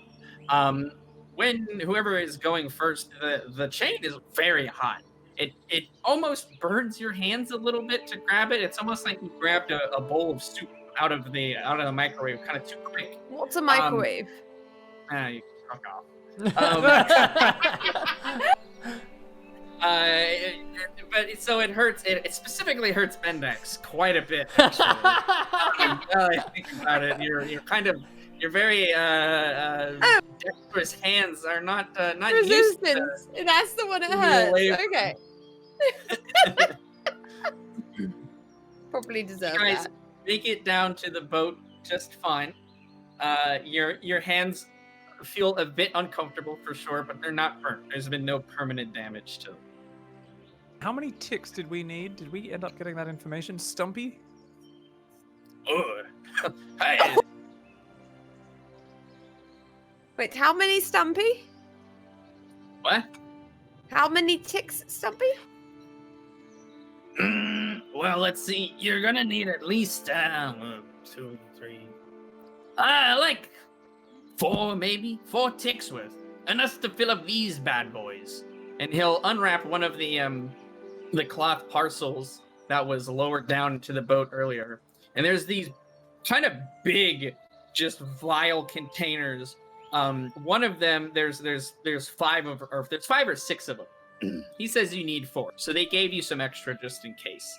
One of them, though, is seated in this crazy-looking syringe contraption that almost looks more like a gun than anything else, with like a giant plunger on the end of it. So he's saying about 4 of these should do. Okay, but one of them, the one in the gun, Stumpy, is this the one that we insert into a tick to fill, and then we have to replace the canisters? You got it. Right. I guess we'll Okay. try to chop the ticks off the back and remove them, get them in the boat, and then drain the blood from them, if possible. Yeah, I mean, if you think you Idea. guys could do that, that's great. Just in case, though, I did bring some extra harpoons. And kind of with saying that, he'll grab the chain, and with one of his hands, he'll just kind of give it a good pull, a good tug, and the harpoon will like crash down into the magma beneath you guys with a kind of an unsettling splash. The like carelessness of Stumpy and the magma and the lava is kind of alarming to you guys. And so about, like 25 feet of the chain is in the magma. And he just kind of starts pulling it up as if it's rope, just with no problem. You can see the molten earth starting to drip off of these chains. And he's kind of bumbling along, pulling it all up until the harpoon, which by this point is essentially like a glowing cinder, he just grabs and he places it on the side of the boat. All right, should we get going? May I see your hand, Stumpy? Yeah. And he holds his hands out, and they are just destroyed. I mean, these things are like they're not like blistered. They're not like bleeding or anything like that. It doesn't necessarily look like he took any damage from all of that heat, but they're if you had your eyes closed and you felt his hands, you would almost just mistake it for rocks. Like, they're that tough. There's no softness to them. How he's able to move his fingers and joints around is just an act of God to you. With you, are you like inspecting his hands? Like, are you touching his hands at all? I'm not going to touch them. I'm not mad. I'm simply looking for burn marks and admiring the fact that there seems to be more callous muscle and all sorts of excess layers of skin that have grown in response to extreme trauma than anything else. I am simply impressed by this dwarven physiology. Yeah, I mean, you can actually see like almost heat waves permeating off of his hands, like his open-faced palms for a moment. You guys are basically fucking boiling at this point. The boat is very hot. It is entirely made of metal. It doesn't seem like it should be as hot as it is, nor that it should exist in this pool of lava. But you're now directly next to the lava. You are actively getting burnt. And you guys are very quickly uncomfortable, like, to the extreme. You're sort of almost in active danger. And Stumpy, seeing you guys start to get kind of red and like your hair almost begins to singe on your arms. Not my and he'll go, fucking hair. "Oh, whoops! Here, put these on. I forgot. I don't feel it anymore. I was born here, lived here my whole life." And he'll unwrap another kind of cloth parcel, and there are 4 red and gold like cloaks in them, and he'll hand one to each of you. Oh, thank you. What is this for? Immediately. Yeah, so almost as soon as you guys put the cloaks on, the heat instantly begins to dissipate. It's by no means cold. It's not even necessarily very comfortable, but it is way less hot. It is extreme. You feel a lot better. You feel better even than when you were standing up at the top of the at the top of the pathway. You feel more comfortable. Instantly, almost cold for a second, as the heat change is almost immediate. I wouldn't take those off while you're down here. I feel rather refreshed with this on. This is a magical cloak, I trust. Yeah. For when we have visitors. So you're all used to it then? The people of Tol Karabad? Oh yeah, it's in our blood. They say the lava flows through our veins. That sounds unhealthy.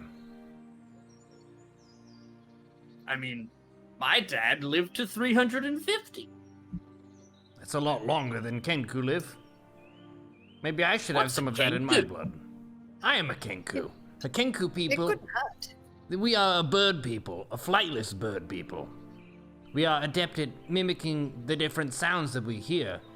Each Kenku is only able to speak by mimicking the sounds they've already heard.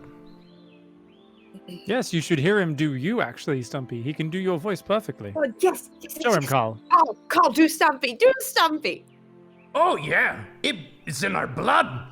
My ancestors have had lava in their veins for the past 400 years at least. Hey, stop it. We said let Carl do you. That was me. Oh my god, it was so good. Oh yes. It was so good. I thought it was Stumpy the whole time. Wow, a second Stumpy. I never thought I'd see the day. Are you magic or something, bird? No, I'm a Kenku.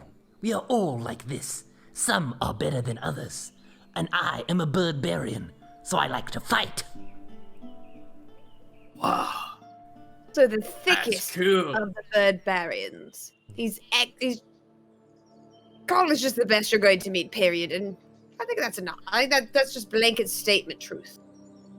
I have a question for you, Stumpy, and you can abstain from answering if you're uncomfortable. But what happened to your legs?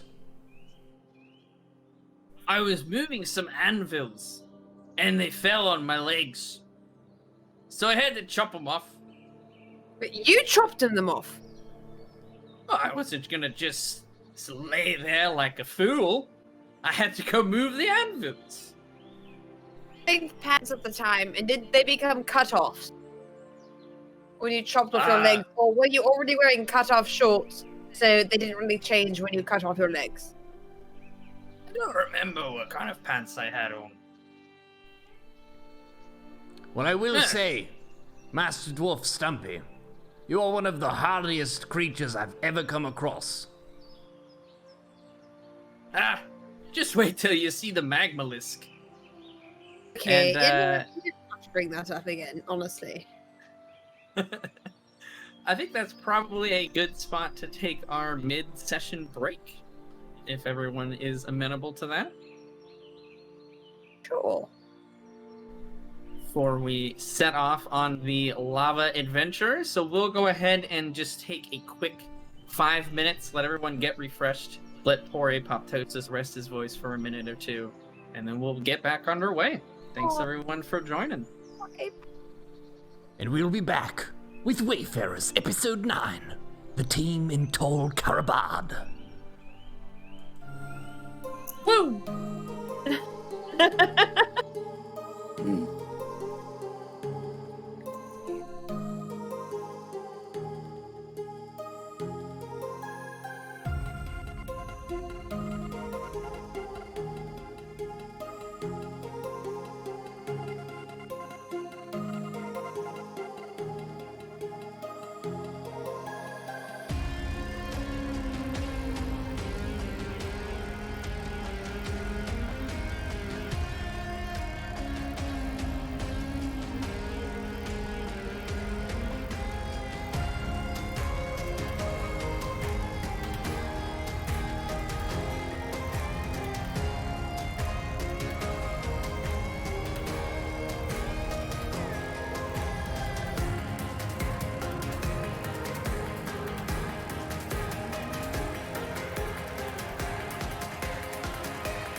And we're back, ladies and gentlemen, with episode 9 of Wayfarers, part 2. We just had our toilet time, and we are gonna find out what's gonna happen.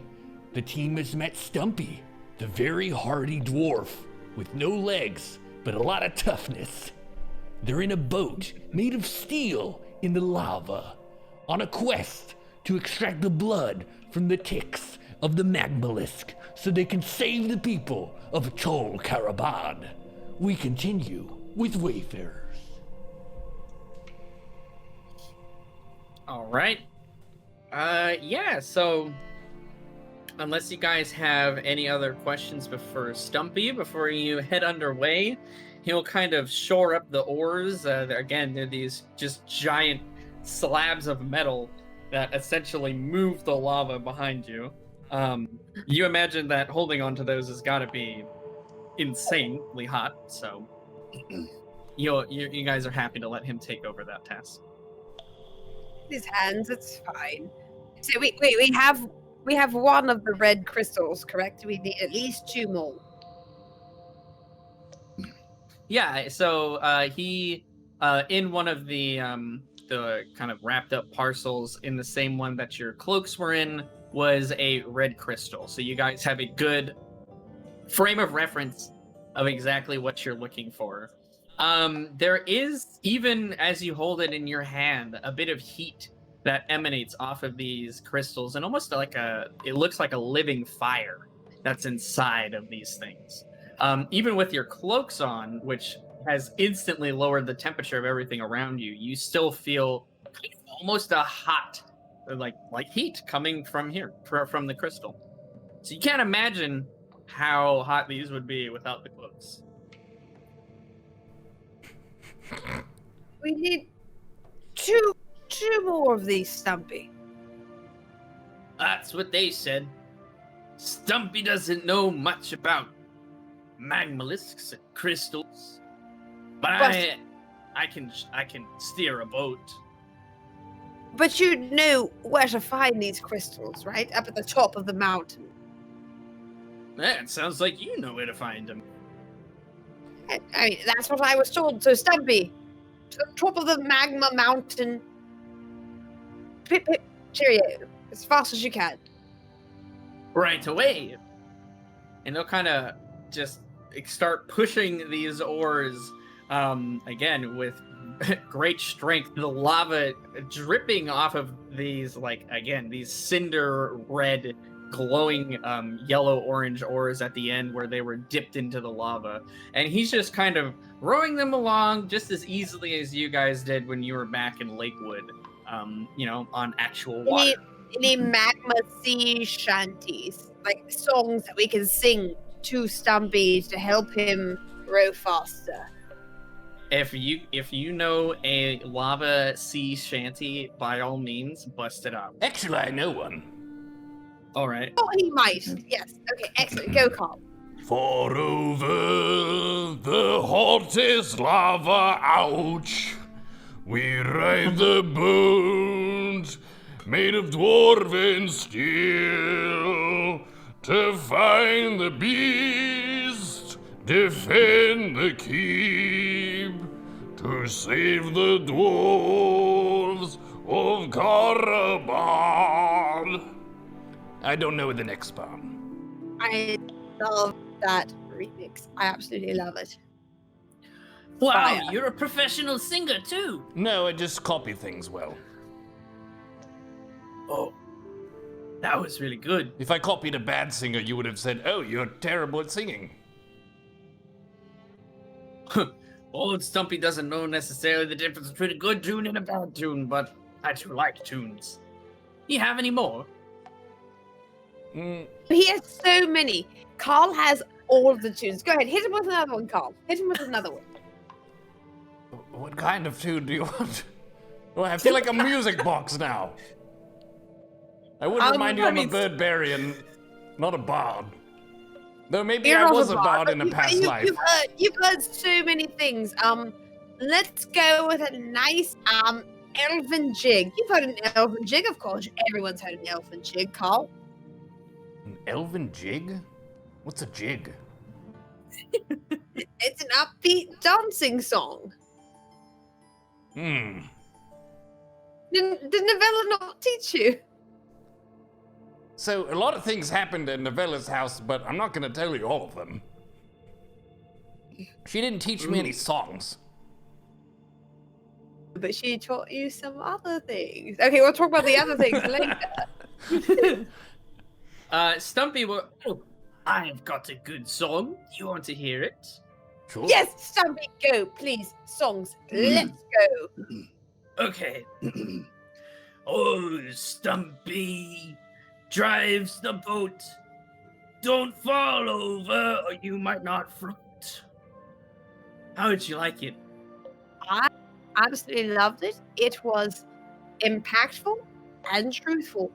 There was a Well moral done. to the story, and it was a very safety-conscious message. It was. Almost as Complete- good as Goop's theme song, honestly. Life-changing. Okay, but that's a very high bar to set because Goop's theme song is the epitome of music. Things that save your life do tend to imprint a certain way upon you, don't they? Feel me. Goop brought me back from the dead. So Well, his music is what I hear at every waking moment of my life. I'm proud to say I thought that up myself. I know it's unbelievable, but I have a bit of a musical ear. Holy Can I crap. say? All right. So Stumpy is rowing you guys along. Again, this is just a bewildering environment. You never thought in your wildest dreams that you would be in such a crazy land, let alone being oared through a lake of lava through a dwarf. Yeah. Especially so for you, Nigel, when your sort of master wizard Nivix said, "Get out there and see the world." This certainly checks that box. You're okay. Yep, I did that. Been there, done that. Yes, as the sweat drips over literally every part of my body, I'm going, yes, this is certainly an experience. Sure, I can feel that character building oozing out of every pore. This is fantastic. I'm very happy to be chasing after a giant lava dragon to try and harvest ticks off its back. This is great. I put my hand on his shoulder at first in like solidarity, and then I'm going to feel how like sticky, sweaty it is, and I'm going to retract it and kind of go like, ugh. Nigel, of course, you've got this, Nigel. You So much more than your master, honestly. Thanks, Mandax. But like, don't touch me though. Yes. I can Who already wants a smell hug? their own musty aroma. It's fucking disgusting. Let's get this over and done. Can you row any faster, Stumpy?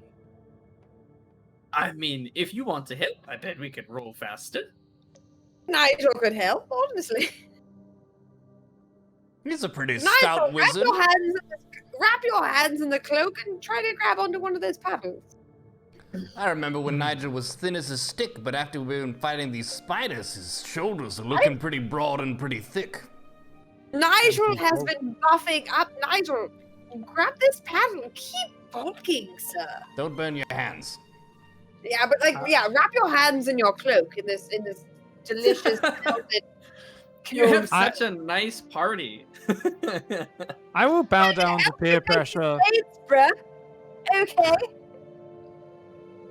Do I'm you going even to- paddle, Nigel? Do you even? I will wrap it up, barely take hold of the end next to Stumpy, and not really put any force into it, but really, much like a child who's pretending to do the chore and waiting for everybody else to actually finish the job, just I'm going to give the appearance of helping. Sure. So Stumpy will kind of shift to one side. You'll feel the boat actually kind of rock a little bit, which freaks you guys out. Not like crazy amounts, but it certainly shifts with his weight going to one side. So you catch your balance there for a moment. Sit down next to old Stumpy. We'll make a rower out of you yet. And he kind of pats the sweat-laden seat that is next to him now. As you sit down, the oar is kind of just stuck in place. He stopped rowing so that you guys don't just turn in another direction. And you said you wrap your hand in the cloak? Yes. Okay. So as you wrap your hand in the cloak and you grab the metal oar, give me a, let's see, a Constitution save. Okay, I've rolled a 17. Constitution is +2, 19. Awesome. All right. So you kind of grit your teeth and bear it. You don't know exactly how long you're going to be able to keep oaring or paddling the boat as it would be, because the oar is fucking hot. It's not like instantly like move your hand away, you're searing your skin, but it is very hot and it starts to get painful. Give me a strength check. You've got this, Nigel. I believe. You guys shamed my manhood, and now I'm doing irresponsible, silly things to try and prove myself, okay? No, we didn't shame it. We believed in it. 16. 16. All right, you're Exactly. able to get one revolution of this oar as it comes basically out of the lava. You have to put your other hand on it to get a full kind of revolution around again. Give me another Constitution save. How long do you want to try to keep doing this for? Quit any time, Nigel. Basically, I'll get like one small callus, maybe like a little baby callus, like something like that, Okay. maybe, and that's about it. I'm the moment there's any serious pain, I'm dropping it just like that. I'm a wizard, and I'm not as muscular as I might pretend to be. Was that a Constitution? Yeah, give me another Constitution. Well, it's good to know I'm using up all my dice rolls now, rather than in a seriously dire combat situation. That's great. We just got a 21. Oh, very nice. The pain has not reached your brain in enough quantity yet that you feel like you have to stop. Give me another strength check, my friend. Nigel is so strong. What a So beast. strong. Proud of you, Nigel. Right? 17. Who the hell is that big gas wizard? Ooh, Nigel is that 17. big gas wizard. 17. All right. Maybe Terrific. Maybe I kind will of get myself a blade and become a warrior as well. I'm Yeah. getting ripped. There Yeah. you go. Yeah. Yeah, you kind of get into a rhythm as again the lava laden ore scoops up out of the lava. You kind of hear the sizzle and pop as the drips go back into this lake. Essentially, you make it one more revolution. Are you gonna keep going? You gonna try for another one? I'll keep going until you want to stop. If there's one person that's going to get excited by, their success and go too far, it is me. So yes, let's do it. Absolutely. Constitution Sure. save to see if you can keep with the pain. 5. No, you cannot. It begins to. Your hands feel not as if they're searing.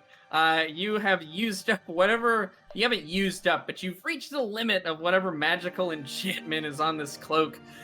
You very quickly, but try to discreetly just back off from the oar. You try not to jolt out of place to keep your manly, not facade, but you ended this on your own terms. You stopped rowing because you chose to. Yeah. Goddamn right he did. It's good And of you, some Nigel, people- to save your energy for the coming tasks. Sure, it was a choice. It was a choice. Stumpy will give you 2 solid pats on the back. Can you give me 2 dexterity saves? I'd have rolled 6 for both of them, +2, 8 and 8. All right, so you certainly lose your footing on the first one. The second one, you kind of fall over. You're not like face planting into the ground by any means, but you do stumble and have to kind of pick yourself up a little bit. Facade slightly ruined, but Stumpy is strong as all hell. And he'll kind of scoot back over, once again, shifting the weight of the boat so it's more in equilibrium. And he'll grab the oar that you previously held onto and continue rowing. That was very good, wizard. I don't think I've ever seen a human do more than half a row.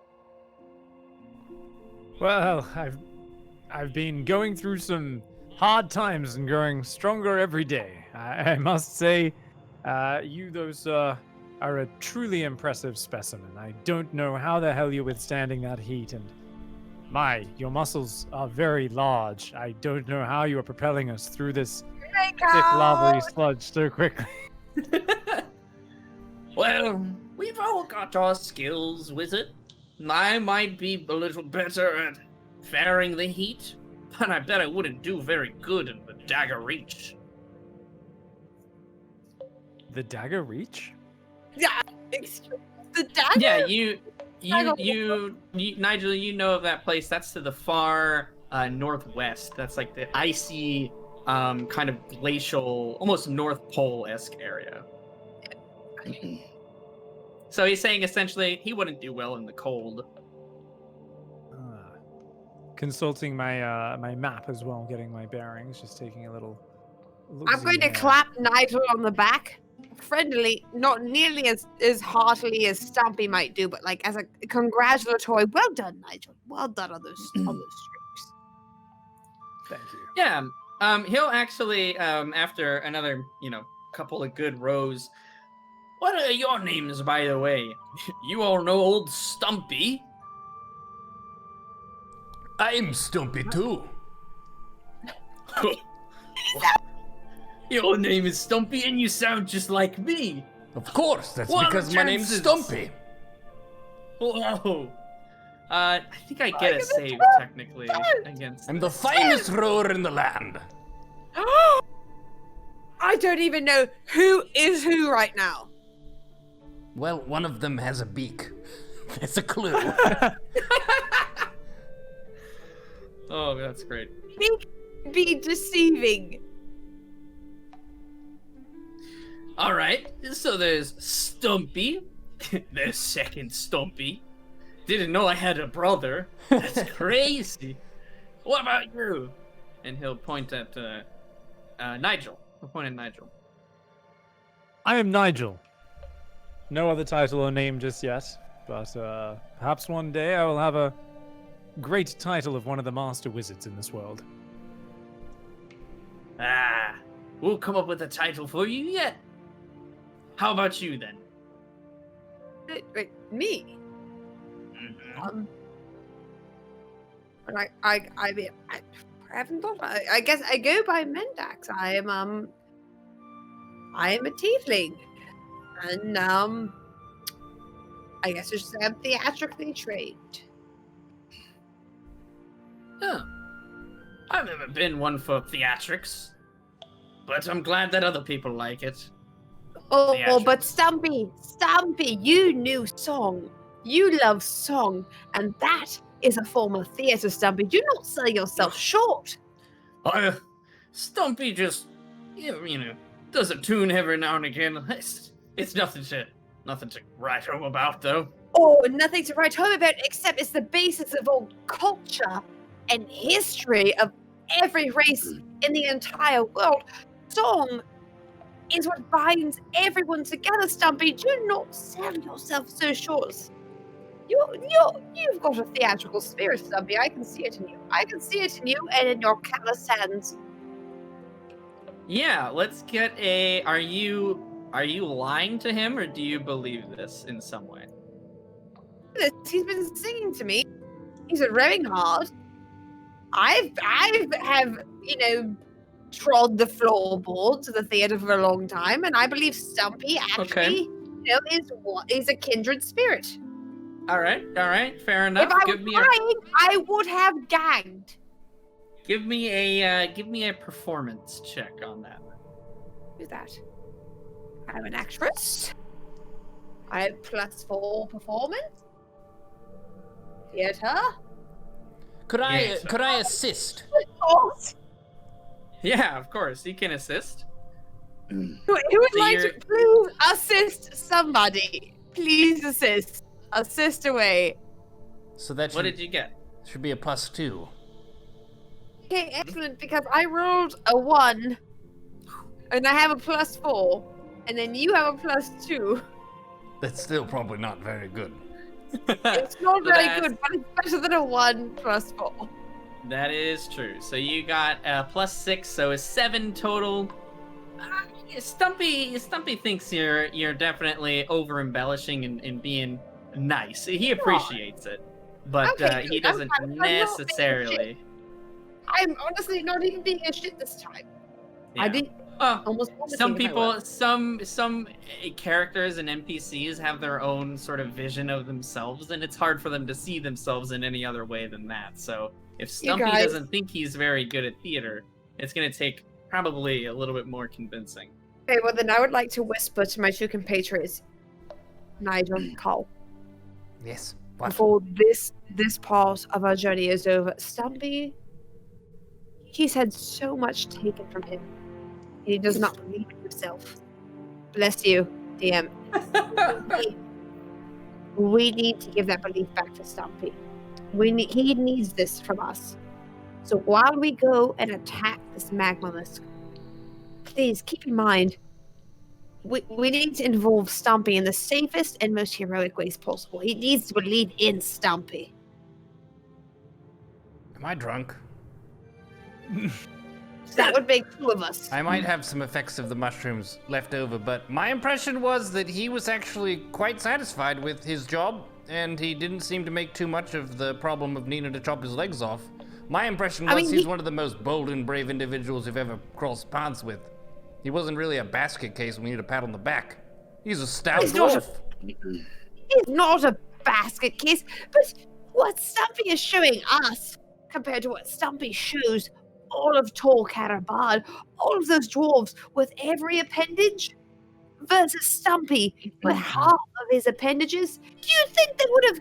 Why do you think they sent Stumpy on this fool's errand of a quest? I have an idea. Maybe because he doesn't have all the boils and the disease all over him, so he's in good condition to row the boat. Every one of those guards were healthy, and they had all of their appendages, and yet they sent Stumpy. Why? Because he was expendable. You don't need and we legs needed- to row a boat.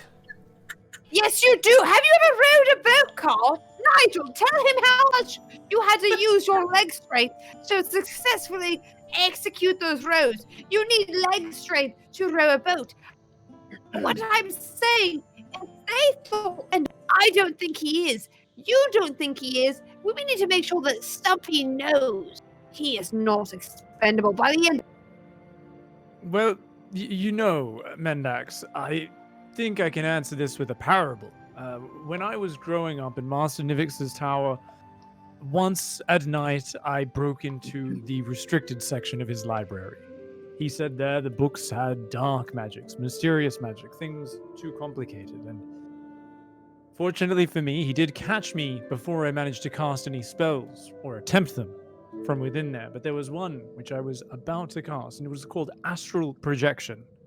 And what that does is it can actually allow things to cross from one world to another, and you can actually project certain realities of your own into somebody else's dimension. And I think what is so dangerous there is that you can get things that aren't even related or corresponded and don't belong to each other confused, and things can become confounded and disturbing. And I think maybe not within different worlds, but within different people's own minds, we are seeing some form of projection right here and now. Maybe the realities here aren't exactly the same way you were seeing them. Wait, so you're saying Stumpy does have legs? That's exactly it. And I'll go back to nursing my slightly burnt hands. Are you guys whispering? Or are you just like? I was whispering. I'm assuming he was whispering back towards me and Cal. I assume that we were all just huddling together while Stumpy continued to listening. While Stumpy continued to demonstrate that you can row a boat without legs. Okay, however, if you have legs, you can row a boat better. So now you're will criticizing agree his boat that- rowing skills. Not to him. I haven't grabbed those oars. I have no burn wish. Okay, I'm just saying that if you're rowing a boat, whether it's on fire or on water. Or The sabotage. physics of the thing says that if it takes leg strength. And now Stumpy has a good, excellent wheel base. Okay, he has a wheelchair. I'm assuming he locked those wheels, and that's why he has the force against which to row. But he doesn't seem to think that he has the ability to act or sing a shanty the way the rest of us do, and he should. He should have those feelings. We should give him that confidence. You do realize what's happening here. That we are having a debate on the mechanics of rowing a boat. The first time we are in a lake of fire. That is what we are prioritizing at this moment. Well, to be fair, the first time we actually were in a boat together rowing across a lake, we got across it quite easily. What do you mean easily? We were attacked by a tentacle monster. But nobody even took any damage. Nobody took any damage. So it was quite easy. This is a little bit different. And also, long-term picture here, Carl. I'm trying to think of the well-being of our new companion. That's very wholesome of you. And sometimes I'm not very amazed wholesome at all. at the care that you show to people you've known for only 10 minutes. It's an honor to have you with us. You know what? I happen to very much like Stumpy. Okay, he has a theatrical spirit and he doesn't know it. As a patron of the theatrical arts, I feel like it's my duty to help grow that in him. I would like to pat Mendax on the back gently. Okay. Her back is super sweaty, but yes, you do it. It's worth it. First of all, I would like to say, DM, my back is glistening. It's like drenched in sweat. It's as if no, you just jumped out of I a would pool. disagree. Female Your tieflings- hair is No, matted and dirty. female- And it's just, Female tieflings glisten, they do not sweat. there's one female tiefling that sweats. That No. would be you. That would not I- be new. I've never heard of that female tiefling, and I should know because I am a female tiefling. Heavily glisten, I do not.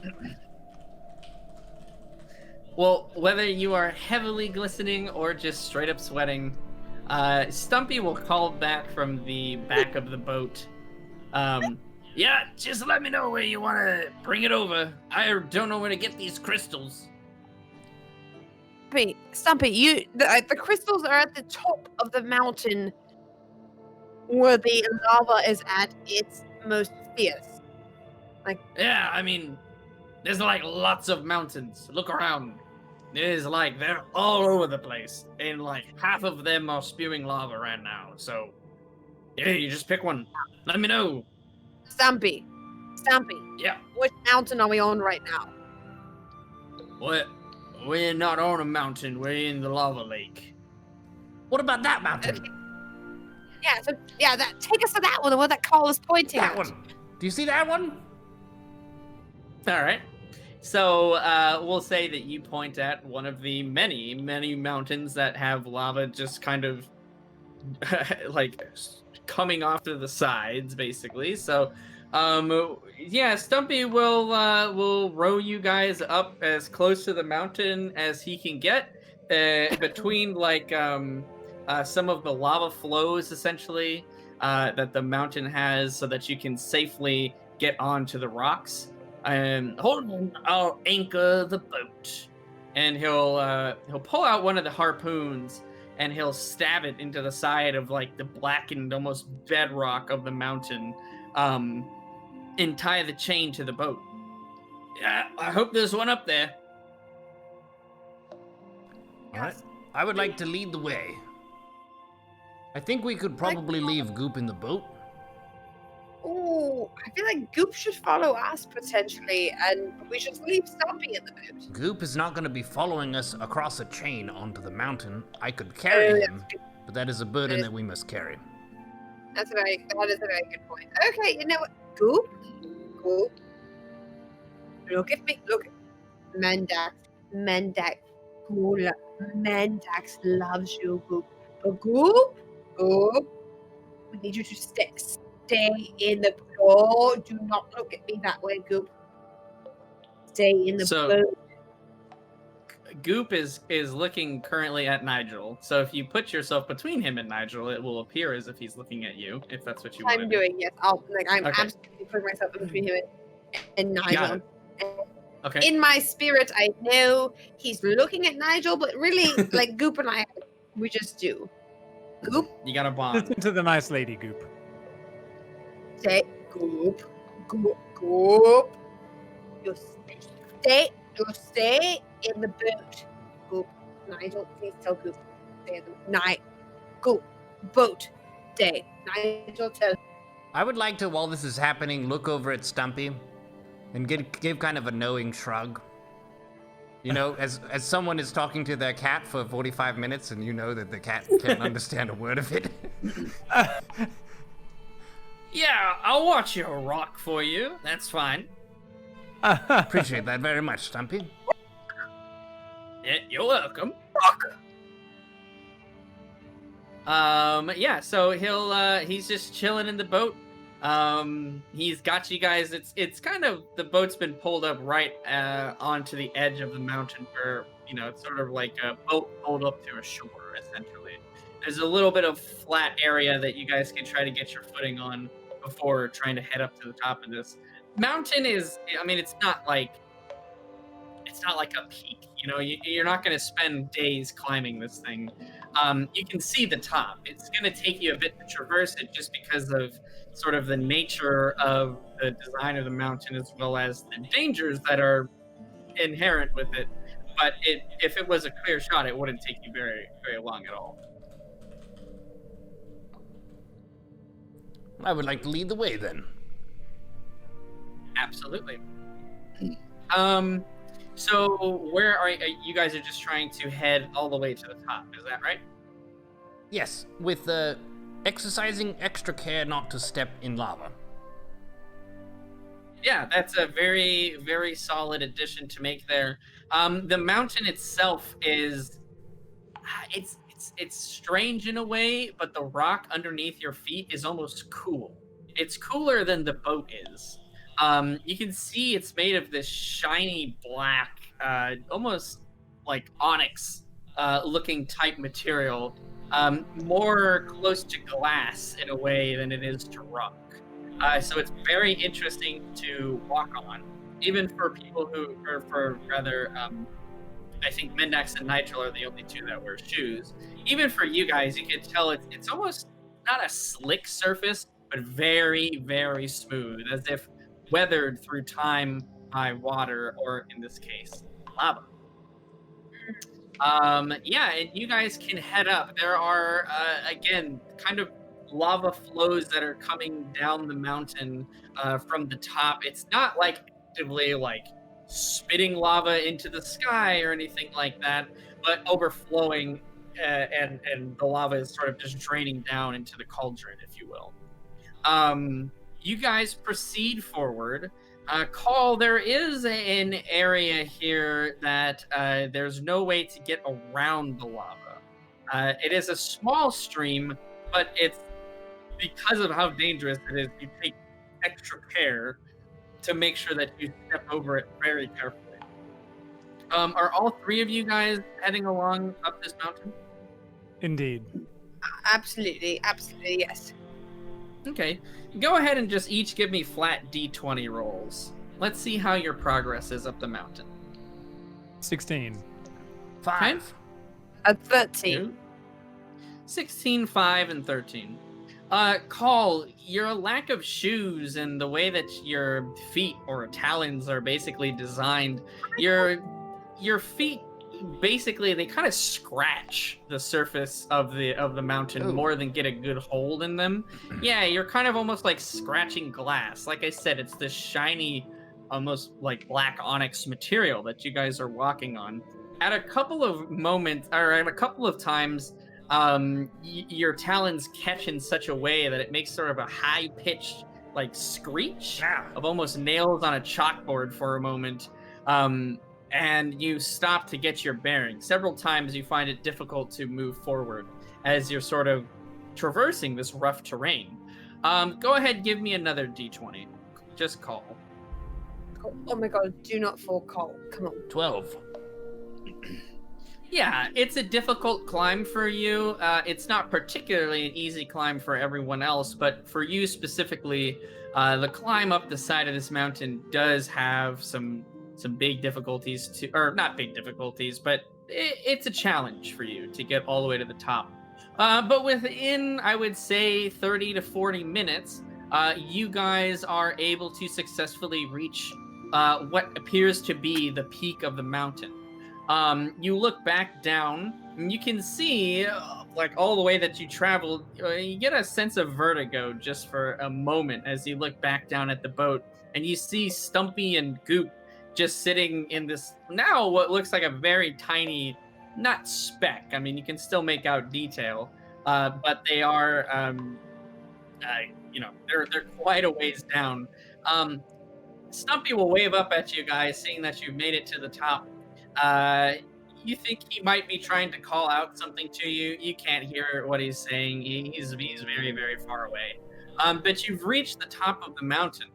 The way that it's designed, it's almost like a ring. Yeah, if you think of almost like a stereotypical kind of volcano, the very top of this is almost like a bowl, and inside there is all of this lava, all of this magma that's present.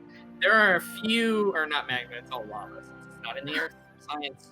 There are a few kind of rocks that are jutting out the center, where you can see sort of breaking up the middle. You guys are just searching for the crystals, right? That's all you want to do up here? Mm-hmm.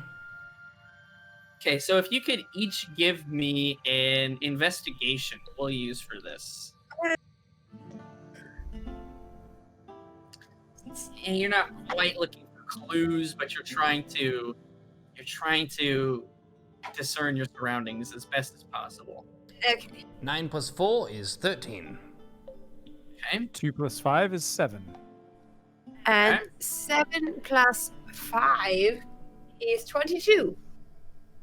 7 plus 5 is... Sorry, 17 plus 5. I was trying to pull a okay. fast one on the DM. Then the math is absolutely 17 plus 5. I will train the camera on if I need to.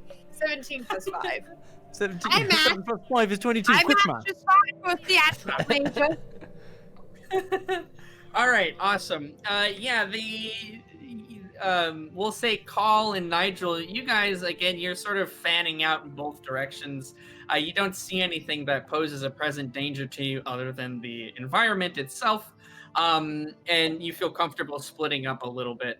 Your searches don't yield too much. Mendax, you're not turning up too much either, but you do notice about 8 feet out into the lava, there is one of the rocks jutting up out of the lava, does have that red glint, looking very similar to those crystals, to the crystal that you guys have back in the boat. Nigel, Cole, are you seeing what I'm seeing? Do you see that crystal over there? It looks a bit red. It looks like a bit like the red crystals. You mean that bit of red in the sea of orange? I mean, honestly, yes. I think I do see We that. have Yes, I think I see a glint there. So is it? What's the distance from us right now? It's about 8 feet out into the lava. Okay.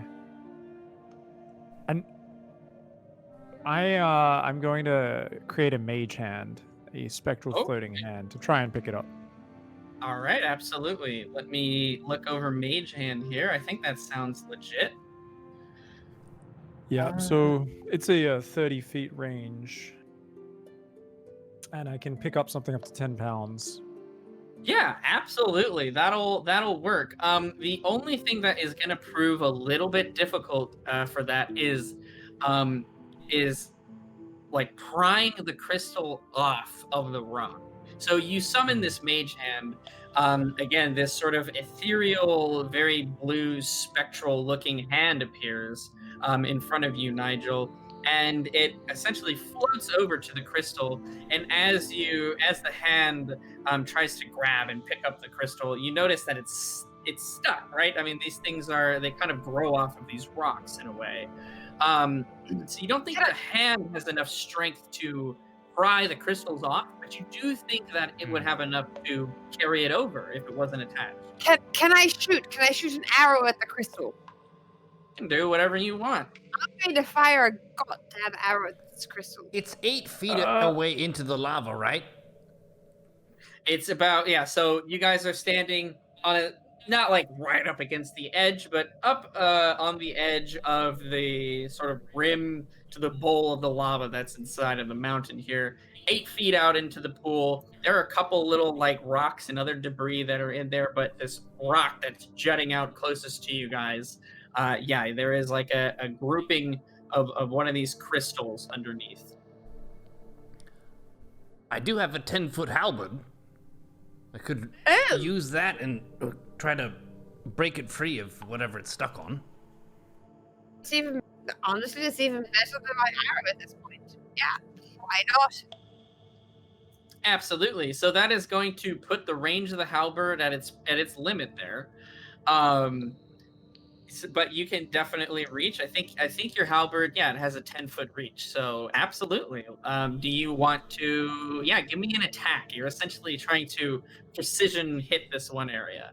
It's not too crazy, but see what we can do. Okay. Is that the cast bird? Oh. Call the king. Is that the cast bird? He has a halberd. He knows how to use the halberd. Whatever. It's for workshopping it. I admire improv in all its forms. What do we got, Mr. Call? I don't want to talk about it. Oh no! Tell me, my friend. I don't want to talk about it. I know. Let's just move on. I don't know if we can. I got a 1. It's fine. I got a natural 1. Oh my god! All right, that's not good. Well, let's see Goodbye, here. +1 halberd. It was excellently sharpened by a dwarven smithy. What the heck? All right, I left it up to the dice, and Call the dice. The dice are not having it today. Call, you as many times before, your trusty halberd, been your constant companion over these past 8 months, 9 months on your journey. I'm ready to cry. You heft it into the air again. The shine, the gleam, catching the lava, and just see how precision sharp this bad boy is. You very confidently just bring the axe head down onto the crystal. It shears it in half, almost a little too easily. Nigel, your mage hand has the crystal free. You're able to pull it back. Call, your strike is too true, and you overshoot how much strength you need as the head of the halberd takes a plunge into the lava beneath the crystal, my friend. You quickly realize what happened and try to pull the halberd back out, but realize that the lava instantly has disintegrated the wood that the second half of your halberd was attached to. Oh no! Is it at least like, Cal, pull it back? I tried. The wood, it melted. The halberd, it's fucked.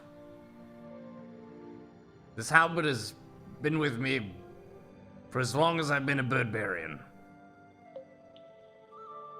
Weapons can be replaced. For now, I guess I will resort to slapping the shit out of people. No, you will not, Cal. No, you will not. I can't get it back. It's in the lava. You can't get that weapon back, but I can give you my rapier, and I still have a dagger and a bow for myself. I would like to give my rapier to Cal. Absolutely. Yeah, Call, you do have sort of the bottom half of the wooden pole, right? That was attached to. The end of it is kind of caught on flame a little bit, but quickly goes out as the blackened remain of the end of it sort of sizzles a bit, and smoke enters into the air. If you want to keep if you want to keep that, you're more than welcome to. But Mendax, in solidarity, at least hands you her weapon. Just in solidarity, I want to grasp Carl's face. I would like to grasp both sides of his cheekbones, his beak bones, as it were, and look him dead in the windows of his soul and tell him, Carl, you are more than your halberd, sir. You are more than any weapon. And I will give anything, including my rapier, to you to continue this quest. Do not think for one even slightest moment that by losing that halberd, you have diminished yourself in any way, sir. You take this rapier, and we shall continue on. We shall continue on, and we shall succeed. Well, I will tell you, Mendax.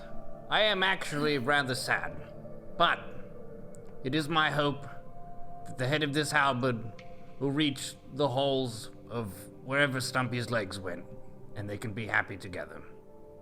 And it will. Stumpy's legs have gained a new weapon today. Yes. The second half of Call's halberd. It absolutely will, Call.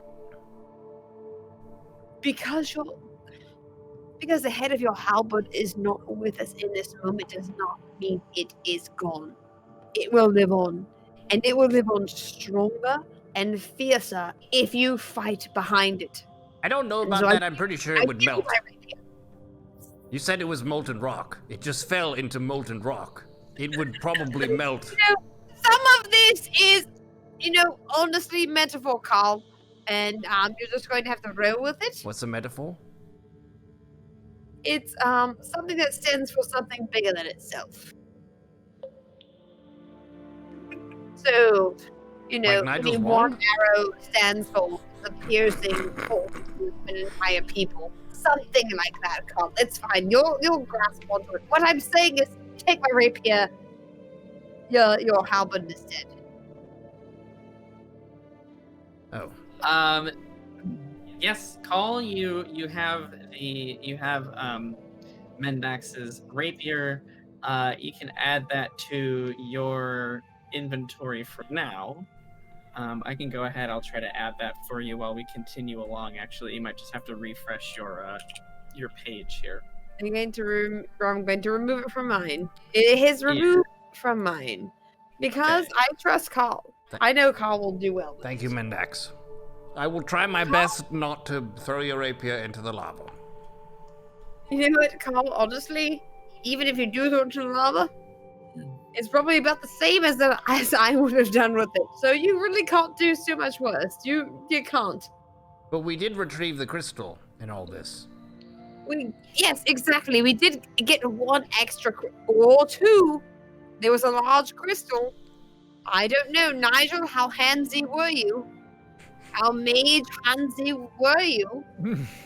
Did you left and right hand in these crystals? How did I do?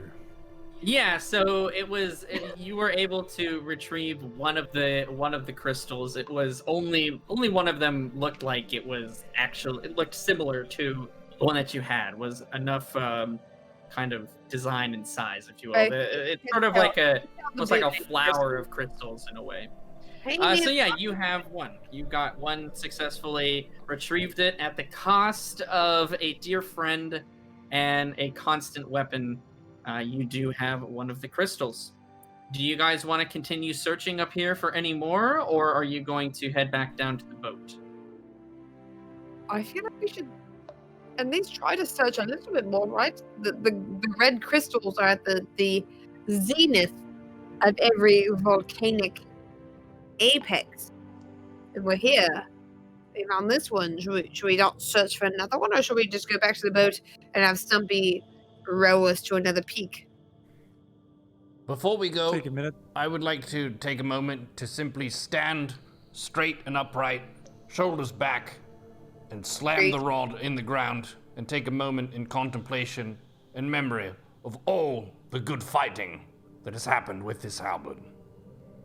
And I do not have a halberd. I obviously don't even have my rapier any longer, but I do have a bow.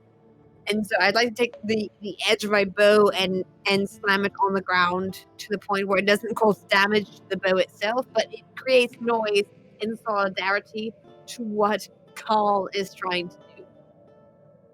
It's a sort I would like to cast an improved minor illusion to make a little animated movie in front as much as I can of basically spiders dying and getting chopped to pieces and cleaved in twain by halberd. Okay, absolutely. So yeah, Call, you essentially you stab this this half of a polearm essentially into the ground, and the ground gives way in a way that's more of like it's cracking as opposed to like soft dirt or anything like that. You don't feel like the structural integrity is messed up, but this wood, this pole will stay here if you leave it. So you've essentially stabbed it into the ground. If you want to leave it there, it will stay there until it burns up. Mendax, you feeling very inspired for a moment. You pull out your bow and tink, kind of clank it on the ground. You really don't think you can hit it too hard. The ground is much harder than the soft sand or dirt that you guys were in previously. But Nigel, you weave an illusion sort of in front of the lava that sort of fades out as you see basic forms and shapes appear of spiders being cleft in twain, of tentacle monsters being destroyed, and of those bandits being sliced in half under the weight of the mighty halberd that Call once had. And you almost see like a ghostly form of that halberd at the end as like a little twist and little spice on it as it fades off into the distance and dissipates. You feel. And, oh, sorry. I just wanted to add that because I have improved minor illusion, I add sound effects as well. So every single slash and kind of cleave, there was like lots of great gory noises, as well as lots of good kind of real metallic swishes and that sort of thing added in there. Yeah, absolutely. So it's uncanny, Call. It's almost as if your memory playing in front of you. It's such vivid detail from the adventures you had with your halberd, my friend. It feels like a right moment. It feels like a time where you can let go for all of the service that this halberd has done for you. No weapon lasts forever. This one has served me well. May you rejoin the rock and steel and metal of the earth. I guess we should move on with the quest. I'm going to put a hand on the Carl's shoulder and just stand there in solidarity with him. Thank you Absolutely. for the support. I'll pat you on the shoulder and resume looking for red crystals. I'm sweating a lot. Yeah, it is very hot up here. I don't say anything, but honestly, Nigel, you're so sweaty. Yeah, if you guys want to try to search for more crystals up here, you can try to search essentially the other half side if you would like. I mean, I feel like we're here. And if you would like to continue searching, I'll take another investigation for that. And continue to search. I mean, honestly, we're already here. So I feel like it takes less to search here right now than it would to get to some other place and then search. Yep, I'm already rolling. 10 for me. Okay. What did you get, Mendax and Call? Sorry, a D20? 17. Yeah. I have a +5 on investigation, so 17. I got a 3. Gotcha. Okay, so it's an investigation. So I think it's 3. Your investigation's 4. You'd have a 7. All right. Let me take a look here. give me that investigation. I watch all of the Nigel, what did you roll again? WayfarersDnD shows. I know all the investigation strats. Nigel, what did you roll? Oh, sorry, 10. A 10. Okay. You see what could be a crystal on the opposite end. Basically, you guys traverse to the other side of this mountain, or the lava bowl, if you will. And you see a kind of a outcropping, almost like an alcove. And inside, you see what might be a crystal in there. You can't see. There's no light that's shining inside, but you see it's the rough shape. It looks like the correct size. But it's in there about 4, maybe not 4, like 3.5, 4 feet into this sort of little alcove.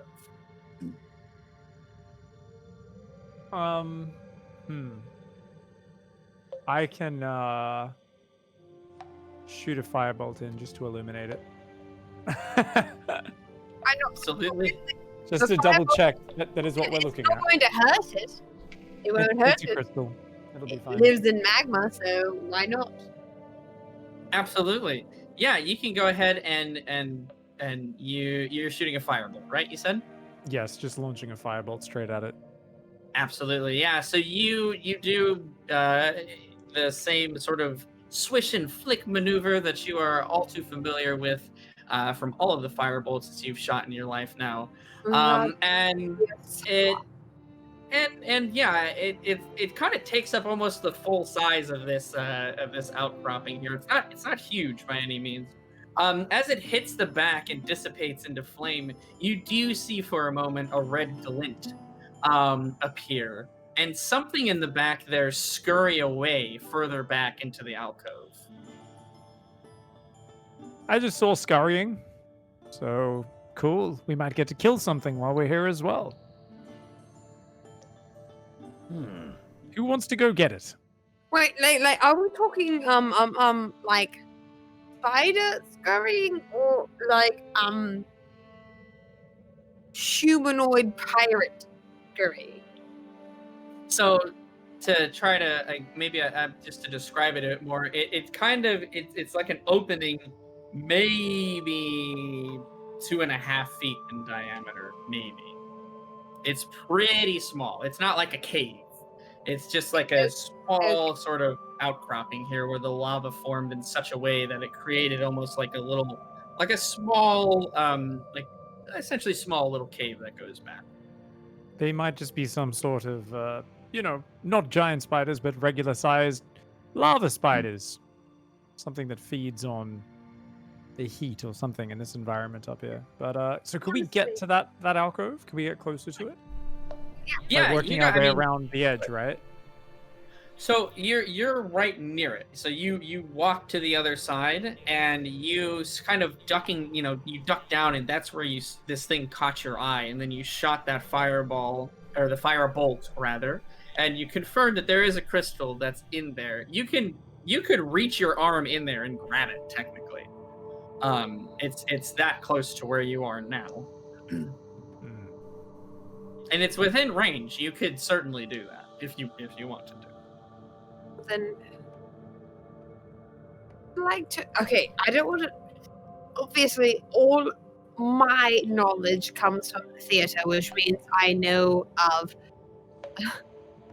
I know of the role of tree number 7 in this play. However, I've been told that these creatures are quite docile. So if we have one person who is able to reach out and snatch this third gem from the back of these ticks, that could be all we actually need. I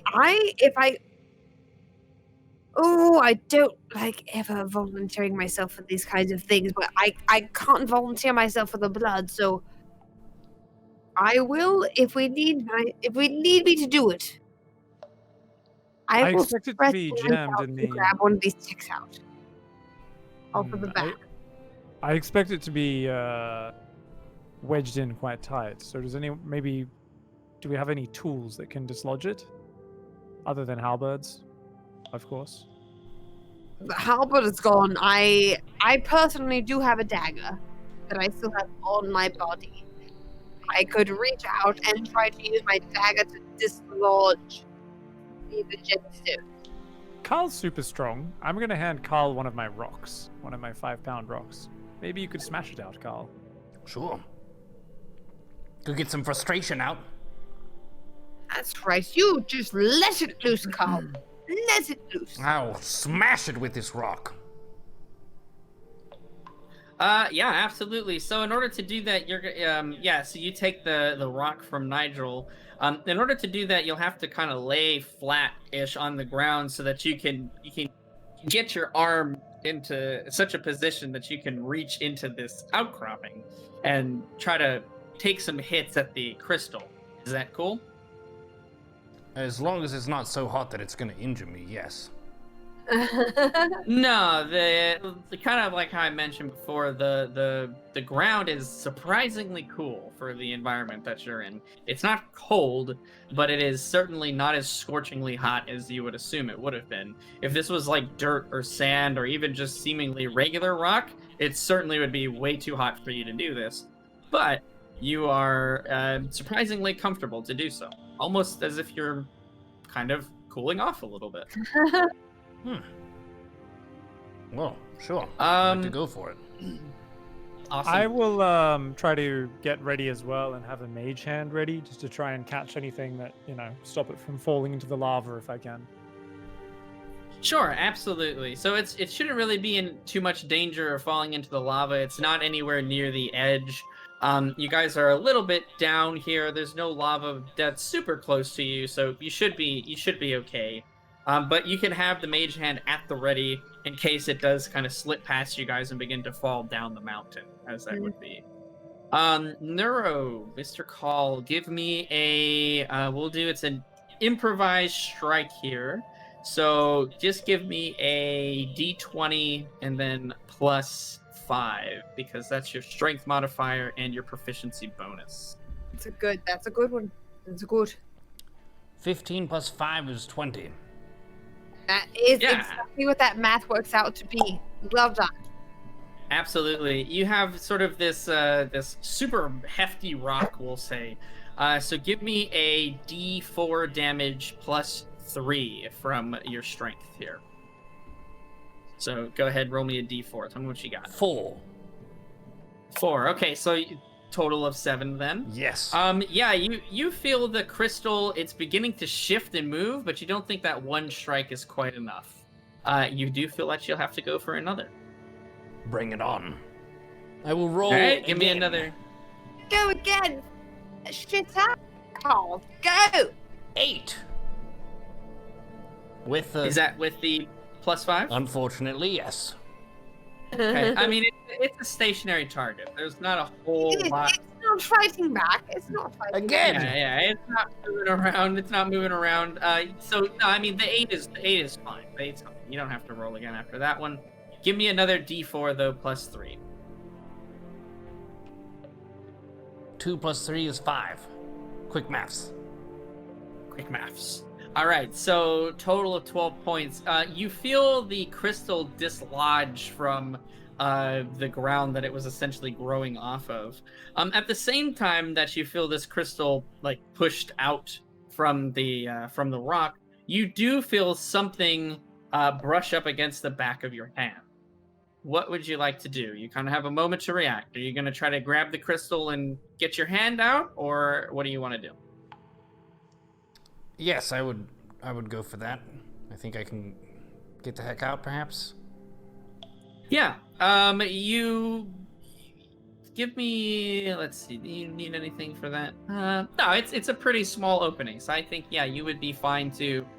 You drop the rock that Nigel gave you inside the cave, and quickly fish your hand out while grabbing the crystal on the way out.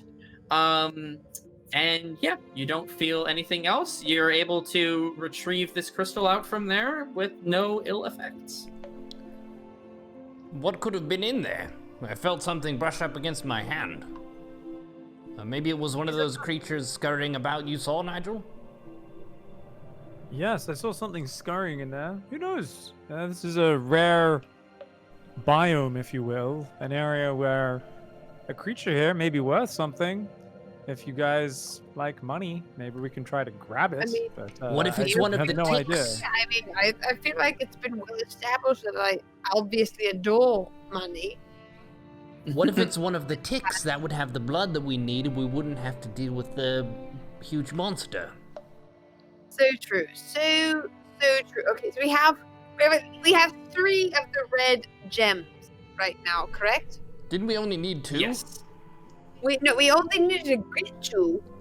We started out with one for Stumpy, and we immediately got another one because of the mage hand from Nigel, and then we expended some other activities and got a third one. So we have 3 red gems right now that we could take and try to lure one of the magma risks. If I'm not incorrect, and granted, I'm a theatre person, so math is not my strong suit. But I do believe we have 3 of the red gems that we need.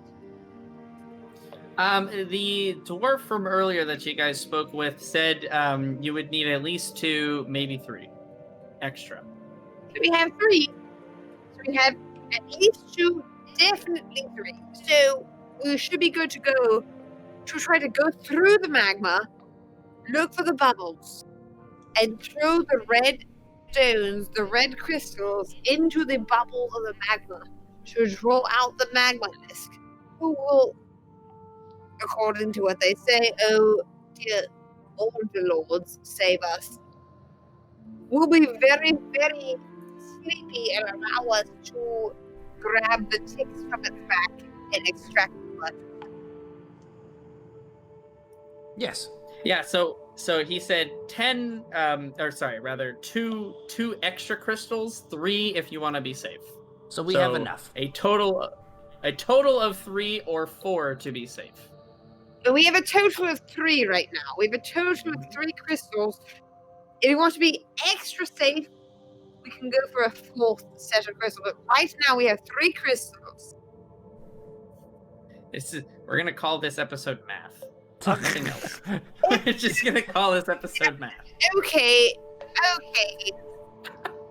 Like, let's Yes. be real. Mendax was a theatre major. She had no choice in the matter. Okay, so she only knows so much in terms of numbers. Let's so just I don't go get another appreciate one. it. She does not appreciate your judgment on this matter. We could just get another one. We could get one more. We have 3. We could get 4. Yes. So while this discussion has been going on, they've been debating. Carl's been kind of shaking his head a little bit, confused. Mendax has been crunching Very the numbers. I've actually been sitting cross-legged over on the other side. I've pulled out a piece of string and wood, and I've actually summoned an unseen servant for fun. Okay. It takes 10 minutes, but that was 10 minutes of maths. So Yeah, absolutely. I'm gonna get my unseen servant, which is basically an invisible, mindless, shapeless medium that performs simple tasks. I'm going to send it in to scurry around and reach around and try to pull out this creature in there, or these little scurrying creatures, and collect some spiders or ticks or whatever this is in that alcove. And I want to pull it out and bring it over so I can see what the hell it is. Yeah, absolutely. Let me take a look at Unseen Servant. I don't know if they can they retrieve? Yeah, they can fetch things They clean. can, They they can can. mend, fold clothes, light fires, serve Got food, it. the whole. Okay. Yeah. Look at Nigel. Nigel's like, Absolutely. third man might actually arcana dick on all of this shit. Yeah, so you send your unseen servant the unconscious command to move inside of this outcropping and try to pull out whatever was in there, essentially. And whatever you can give whatever form you want to the servant. It's kind of like mage hand. It's up to you. It can just be invisible and shapeless. You can do whatever you want. Kind of that's the RP side of it. So I if can you feel actually like- choose. Fantastic. Well, it's definitely an Igor type character. Okay. It has the face of the sheriff of Lakewood because he was such a lovely fellow who I loved interacting with. He won't be able to speak. That's the reason I can put up with him. He doesn't open its mouth. It's the good version. Understood. Yeah, so you see the spectral embodiment of Igor for a moment there as it sort of formlessly sinks into the Rocky Mountain, essentially. And after a few moments, you hear some kind of scurrying, scraping, almost again like against glass. And out from the inside of the alcove, your servant pulls out a kind of hand-sized, kind of brilliantly colored, like red beetle. Beetle? Yeah, so like a big bug. It's almost as shiny and red as the gems are. Okay. Okay, Stumpy. Why would you hold on to this until just now? Stumpy, what does this beetle mean? He's at the bottom of the mountain. Are you just using a speaking voice? I'm yelling! Quiet now! Okay. How far away? I don't think he can hear us, right? Is he a few hundred? You 200 guys are yards? very far away. It took you like an hour to climb up the mountain. He can't hear you. You can yell all you want though. Stumpy is not cardiovascularly as advanced as the rest of us. It's fine. But he's not a biologist. He's not going to tell us about every flora and fauna in this land. He's a rower. He rows the boat. I feel like you should tell us about the important parts. That's what you got. You got the beetle. You do with that information as you will. I will forgive you for what you don't tell us right now. I'll forgive you. Does it look like Tell it us might? what you know, but tell us what you know, Stumpy. But I won't yell at you. I won't yell at you if you don't. But like, tell us what you know. I'm gonna tell the sheriff, as I'm referring to my unseen servant, to just carry the beetle. And I think we should head back to the boat now, since we've found as many crystals as we can up here, right? We've searched the area pretty thoroughly. Yeah, definitely. You guys feel like you've searched around up here for the past 15-20 minutes or so, scouring the sides of the mountain. You're more than welcome to continue trying to search around up here. Maybe you'll get lucky, find another one. But you do feel that you've given it a good once over. I've got an opinion. Fuck this mountain. Okay. Let's go to a different one. Find some crystals somewhere else. I don't know why I'm just getting a bad vibe from this one. Actually, I know exactly why I lost my halberd. I would like to grumpily advance down the mountain. Absolutely. I appreciate all of Cal's intuitions, and I will back him on this. So if he likes to move forward down the mountain, into the mountain, past whatever weapons kind of exposition we have, I'm going to support him in that. Let's keep moving. Absolutely. How are you going to store this beetle, Nigel? What are you going to do with your new friend? Miss I Nuna. was hoping it would be quicker on the way down the mountain, so the sheriff would be able to carry him all the way to the boat, and then I could consult Stumpy for more information before having to make a decision. But when I sense the sheriff waning, if we're not at the boat yet, I'll make a decision then. Super waiting. Like honestly, I don't want to be a dick about this shit, but Nigel, shove it in already. I'm not sure if it'll be able to escape or what it can burrow through. It lives in molten rock in this crazy environment.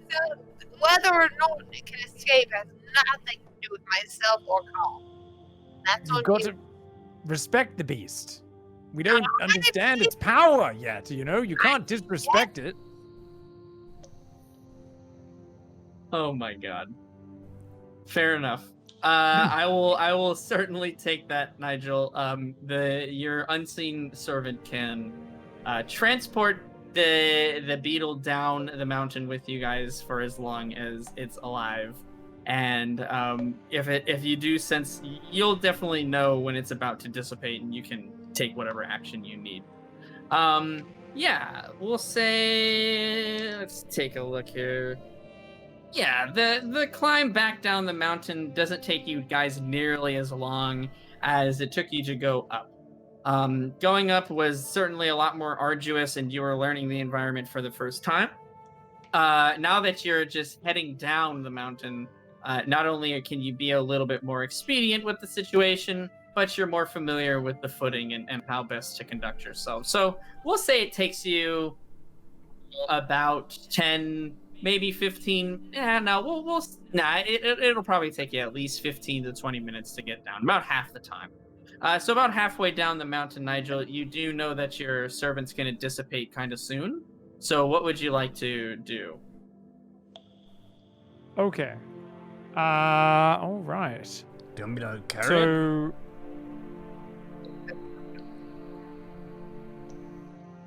Can I do a check? Does this look more like a tick or a beetle? Can I tell if this is a tick by any chance? And Carl, do you know if this is a tick at all? I don't really know what ticks look like. Yeah, you guys can do a basic, whoever would like to can do a nature check here to see if you can distinguish the difference between a beetle and a tick. That's fine. I got 17 total. Yeah, absolutely. It's not too difficult for you, Call. Your race of Kenku, unfortunately, are plagued by ticks every now and again. You're more than familiar. Not only are they annoying, but they can be kind of a nice snack for you guys. This is not a tick. This is a beetle. Based on my experience of our people being harassed by ticks and sometimes eating them ourselves as a delicacy, which has a nice crunch to it, I would like to say that this is not one.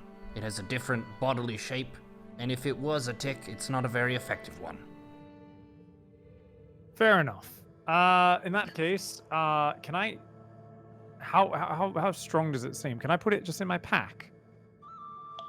Yeah, I mean it's kind of curled up defensively, if you will. Yeah, you could put it in your pack. It's not really moving too much in your unseen servant's hands, I guess. Okay. I'll put it in my pack, and I'll shift my pack and carry it on my front and keep an eye on it to make sure it can't. If it starts wriggling around or anything, then I'll just squash it. Yeah, but I don't want to. I really want to let Stumpy see this and show him my people. I want him to be proud. I see. Okay, understood.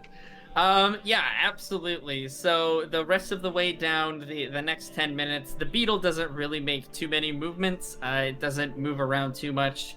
It does, towards the bottom, start to kind of uncurl itself and try to become familiar with its environment. Seeing as it's in sort of like a dark area now.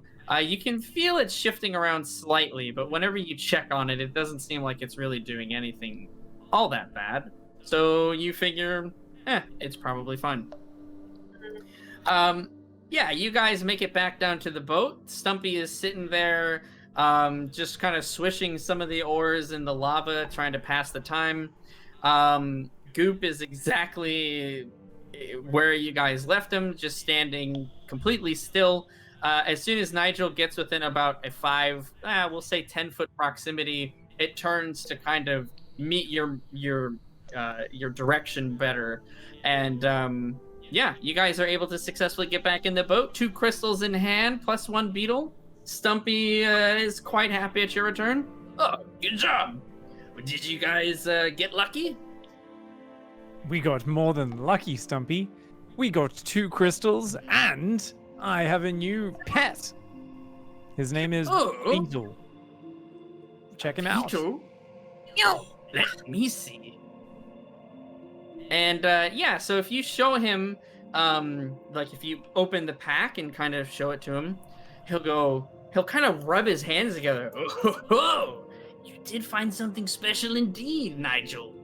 And he'll reach in and he'll grab the beetle out and he'll look at it for a second. It's like glinting in the light. The orange from the lava is really playing off of the red and almost gold features that this beetle has. It looks damn near like a gem itself. And yeah, as he's holding it up, he brings it back down and he cracks it in half, and he kind of slurps out some of the meat from the beetle that's in there. Oh, it's just delicious. Nigel, try some. And he hands you the other half. Ah, I was hoping maybe it had some magical properties or as an alchemical ingredient, but I guess if it's a local delicacy, I am trying to expand my horizons. Slurp it down. Yeah, so do you want to eat this beetle? All I right. take a big slurp. I imitate him exactly. Zero fear. All right. So almost the consistency of like an oyster. You slurp down the contents of the beetle It's like in the exact same nature that Stumpy does. What you taste is spicy, almost like a mixture of very, very sweet and very, very spicy at the same time. You get a bitter undertone from it, you don't even want to imagine what that is. But overall, it's a very, very pleasant, tasty morsel. Damn. That actually wasn't half bad. A bit spicier than what I'm used to, Stumpy, but...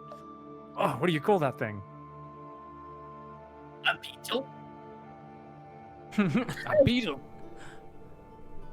Yeah, all of the beetles around here, I don't know, they just have that kind of pizzazz, that spice to them.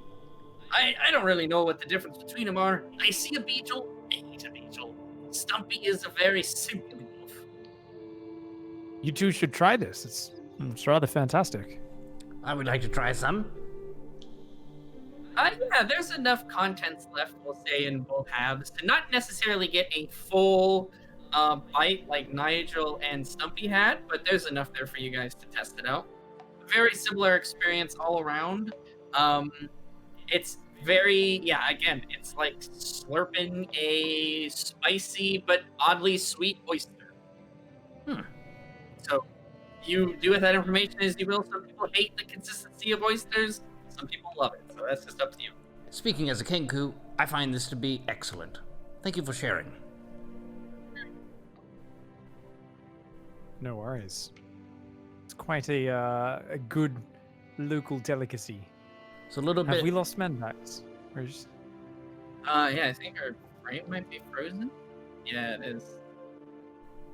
I'm not sure if she's still in the call or not here. I have heard that Comcast cares today. Apparently, a lot of people having issues. I'm not sure if she's with them. I am the call.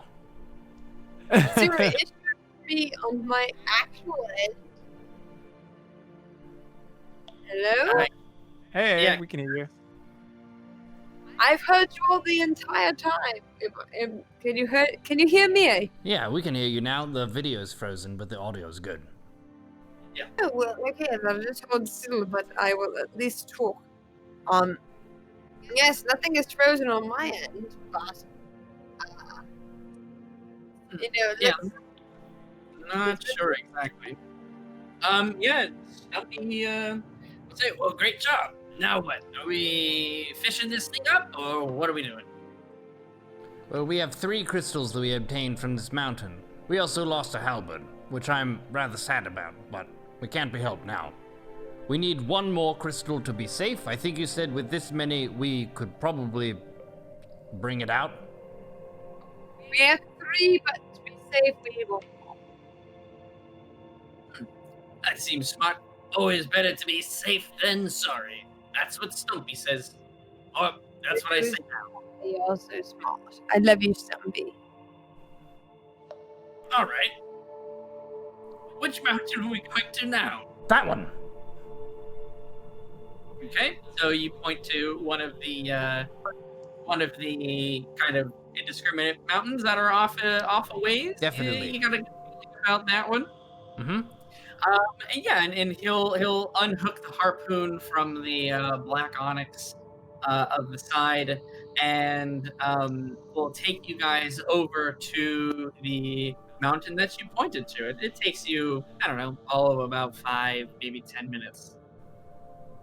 And he'll do a similar procedure as you're going away from the mountain. Cole, you look back, you can see up there the bottom half of the halberd that you kind of planted into the ground, and you can see that it's on fire. kind of in the distance there. I don't know, somehow it feels like justice is done. I would like to solemnly stand firm in thanks for a mighty weapon. Absolutely. Pretty metal send-off, too. I had to back him up 100%. Not many weapons get to be buried in lava, essentially. Mm-hmm. Yeah, so you guys, you make it over to the other mountain. Similar situation, similar kind of traversing necessary for this one. And he, once again, takes the harpoon and kind of slams it into the side of the mountain and chains up the side of the boat. Same as before then, I guess? Are you heading up there? Yes. We just need one more. All right, good luck. And I'll just use this rapier to knock a crystal free. Running out of weapons. Yeah. It's okay. I have 4 more You rocks do we can not at use. this point. Yeah, go ahead and let's see here. All right. Yeah, this mountain proves to be a lot easier than the previous one. You guys feel like you have your footing. You feel like you understand how you're supposed to traverse this strange kind of almost glass-like ground. You're able to make it to the top again. I would say this time it's been 25 minutes. So pretty quickly, it's a very similar looking situation to the previous one. There's a lot more rocks on this one that protrude out into the middle. It almost looks like, well, actually, it does look like you could safely cross over the middle of this area, but there is lava pockets that are kind of bubbling up from underneath these rocks. So you do want to be careful if that is what you're going to do. I would like to exercise extreme caution. Yes.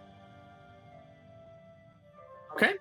Absolutely. Go ahead and give me investigation rolls from each of you guys. We'll keep that going. 14 total. 16.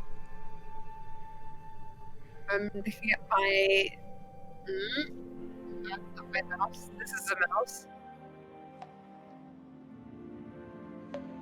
Okay.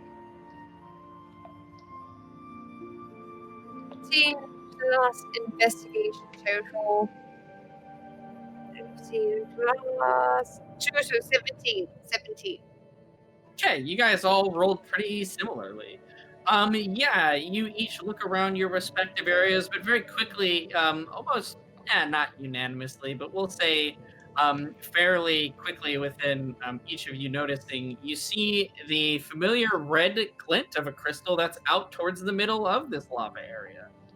You think that the rocks and sort of the jagged, the jagged rocks that have kind of pushed its way up through the mountain were harboring this crystal from deep within the earth. So you see it's a pretty sizable one, too.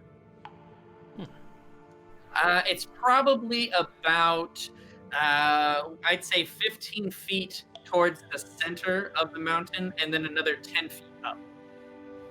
The terrain is a bit more difficult, like I mentioned. The rocks look very jagged. They don't look extremely stable. It looks like a mass of them that have risen out of the lava, and it doesn't look like they're necessarily connected to the sides of the mountain so much as they're floating on top of the lava and don't have anywhere else to go.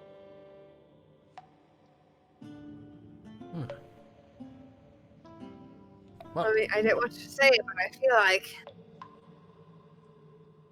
I'm the most nimble of the three of us left, and I feel like I have the best chance at grasping at one of these minerals.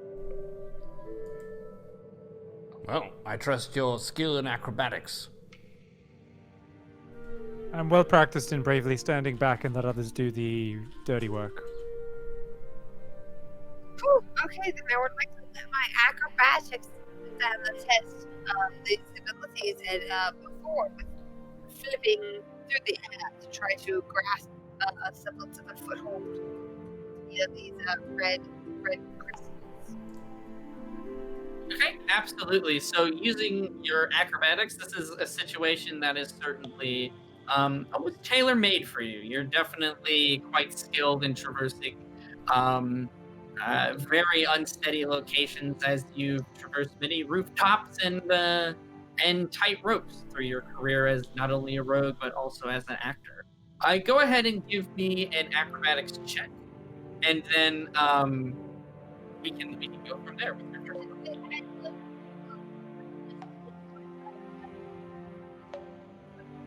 I found the die, and so, no, here we go, we're fine. It's good, we're good. Okay, acrobatics check. Oh! Nat 20, but I have a +7 acrobatics, so 27. 20 mother effing 7. Very well done. Yeah, excellent. So this is your element. You certainly feel at ease. Almost as if you have the uncanny ability to detect what stones are solid and which ones will give way. You very nimbly, basically just shoot across the rocks here. And there's no disturbance in any of the environment at all. You don't break a single rock. And you very quickly make it up to the crystal itself. How are you going to break it free? I'd like to bitch slap it backhandedly with the force of Carl's muscles. Well, you have to roll a big strength check for that. You're Yeah, going to hit it with your hand? I would like to. Don't break your Not hand. just like. Don't break not your like- hand. I would do that, yeah. Not like flat backhand it with my hand, but I would like to like stab at it with my dagger. Why not the hilt of the dagger? Yeah. I mean, like, Hit it with okay, the but base like of the weapon. this dagger, Fuck. so there's not much between the tip and the hilt. It's just a dagger. So like, Mendax. you know what I mean? Like the tip of a rapier versus the tip of a dagger. It's much different. Some Basically, it's tips are about much larger than others, but sometimes it's something round that actually carries the weight and is most impressive. So I'm going to toss one of my rocks over to you. How far away is it? Yeah, she's like, it's total distance. I said 15 feet in, 10 feet up, like it'd probably be something like 12 feet away. Carl, can you throw this up to her? I think you're strong enough. You'd be more accurate throwing it up that high and upwards. Sure. I can hold the rock, and then when Mendax is ready, I could throw the rock. Here, throw it, sir. Throw it. Yep, go ahead and give me a strength check from Call and a dex save from Mendax.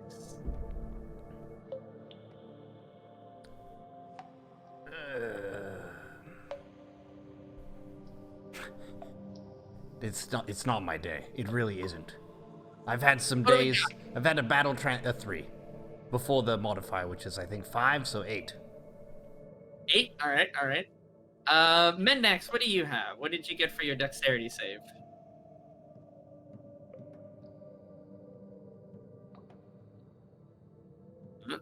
I don't know if she's here. We may have lost her.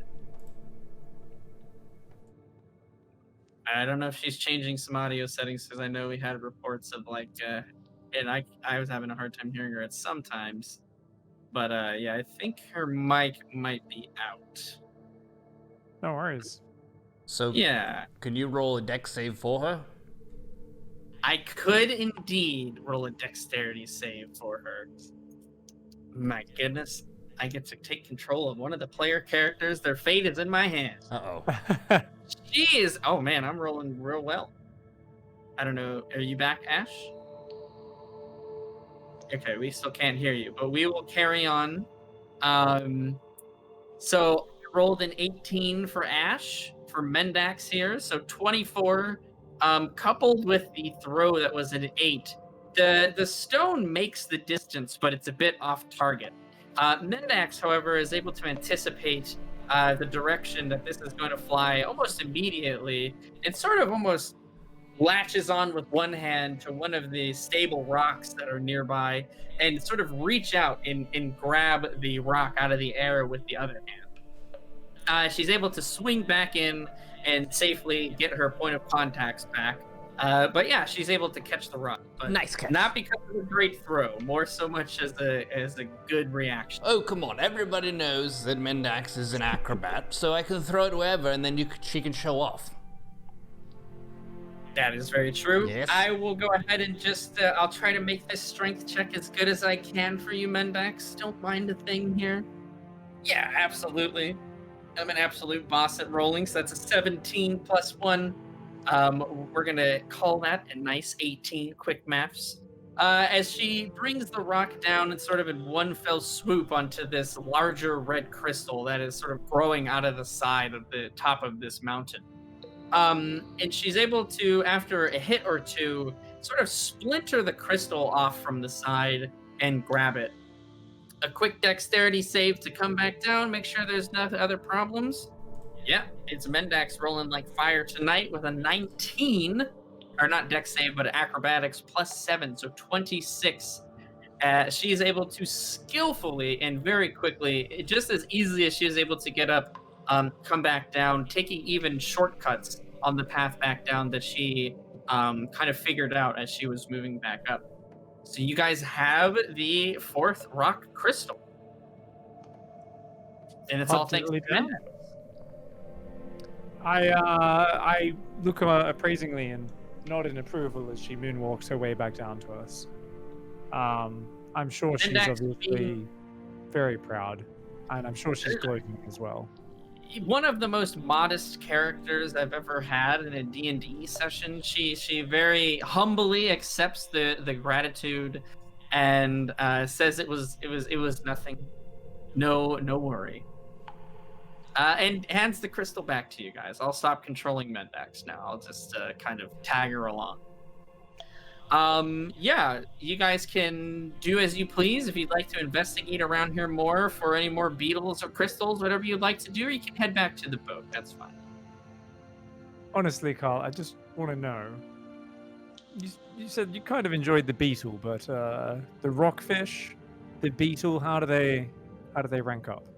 The rockfish is a good bit better. I didn't really have enough of the beetle to say how good it was. I also had multiple rockfish, so I got a better sense of the range of this is a good one or this is a bad one.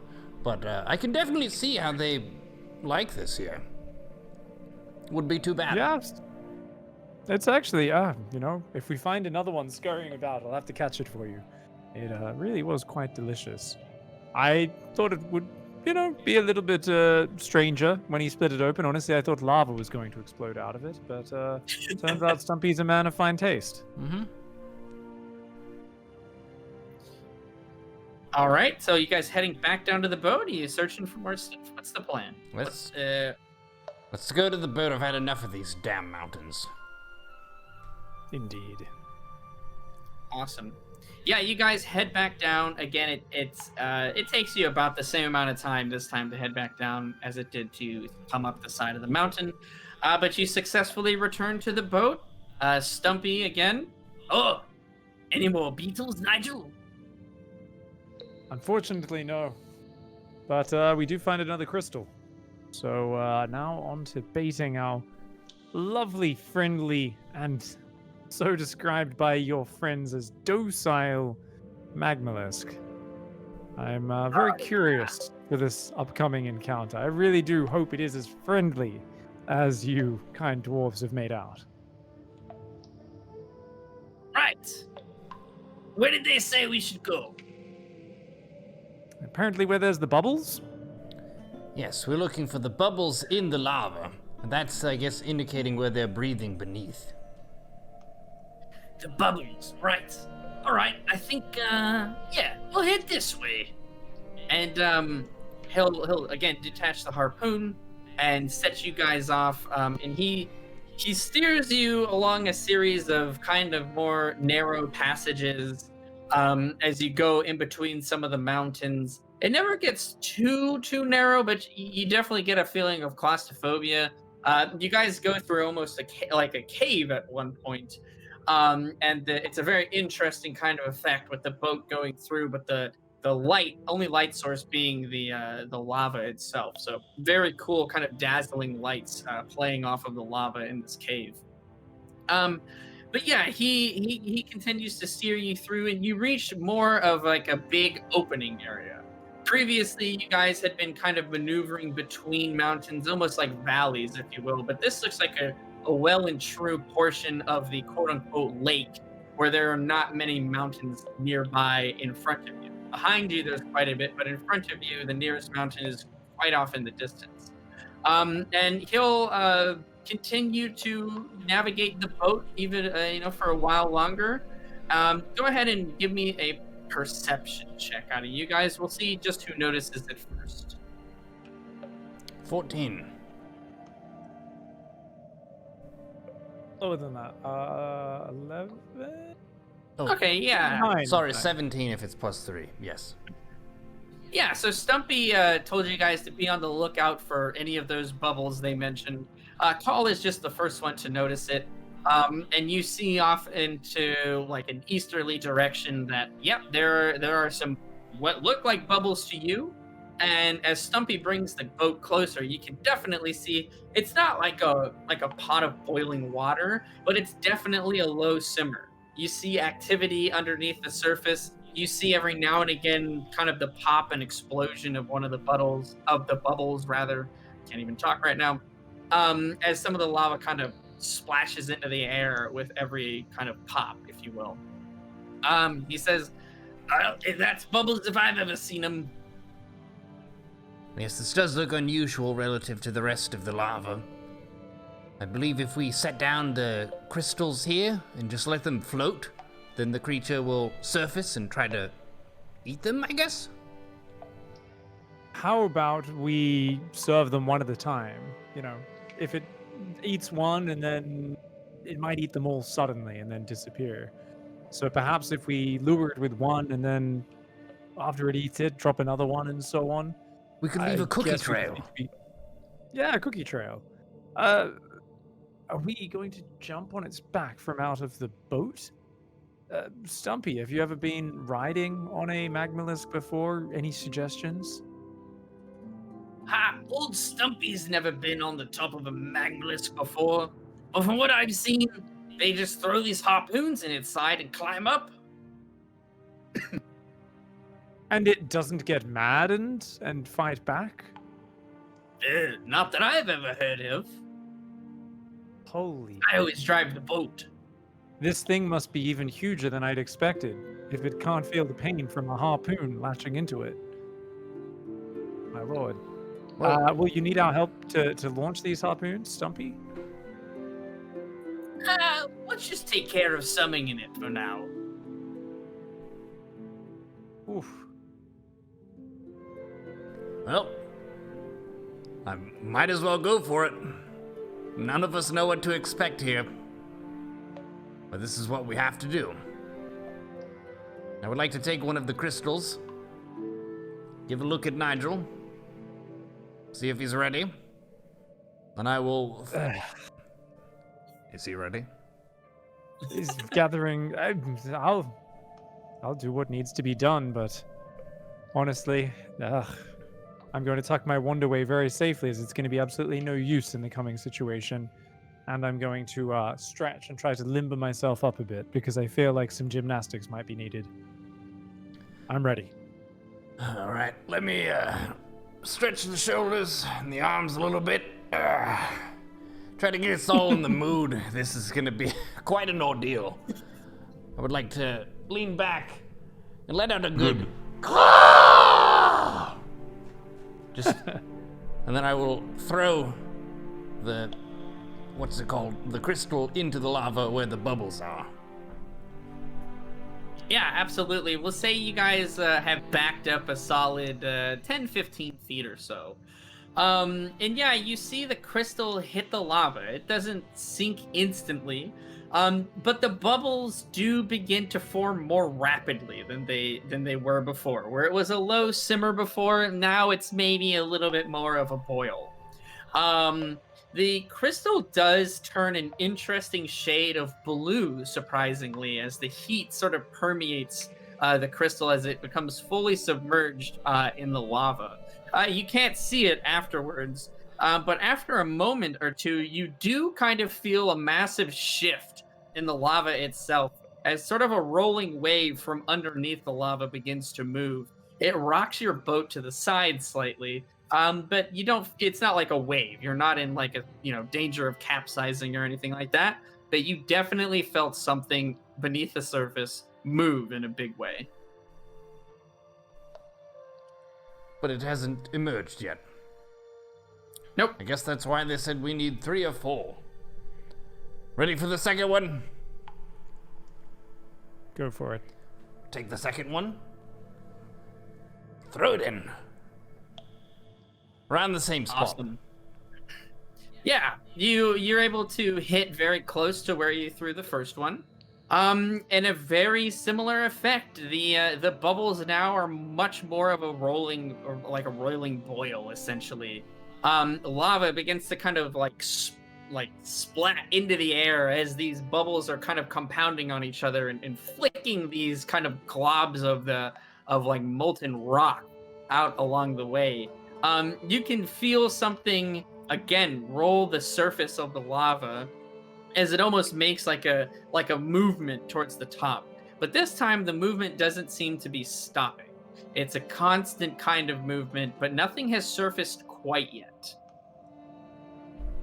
Nigel, do you want to throw in the next one? Indeed.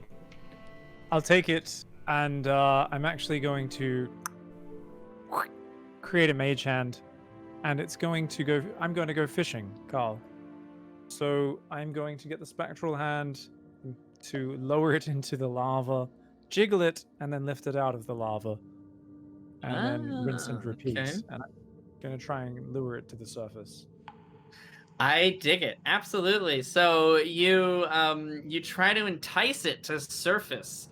And after a few of those motions, you can definitely tell that something is extremely close to the surface as a big movement of lava displaces like a huge amount of the liquid.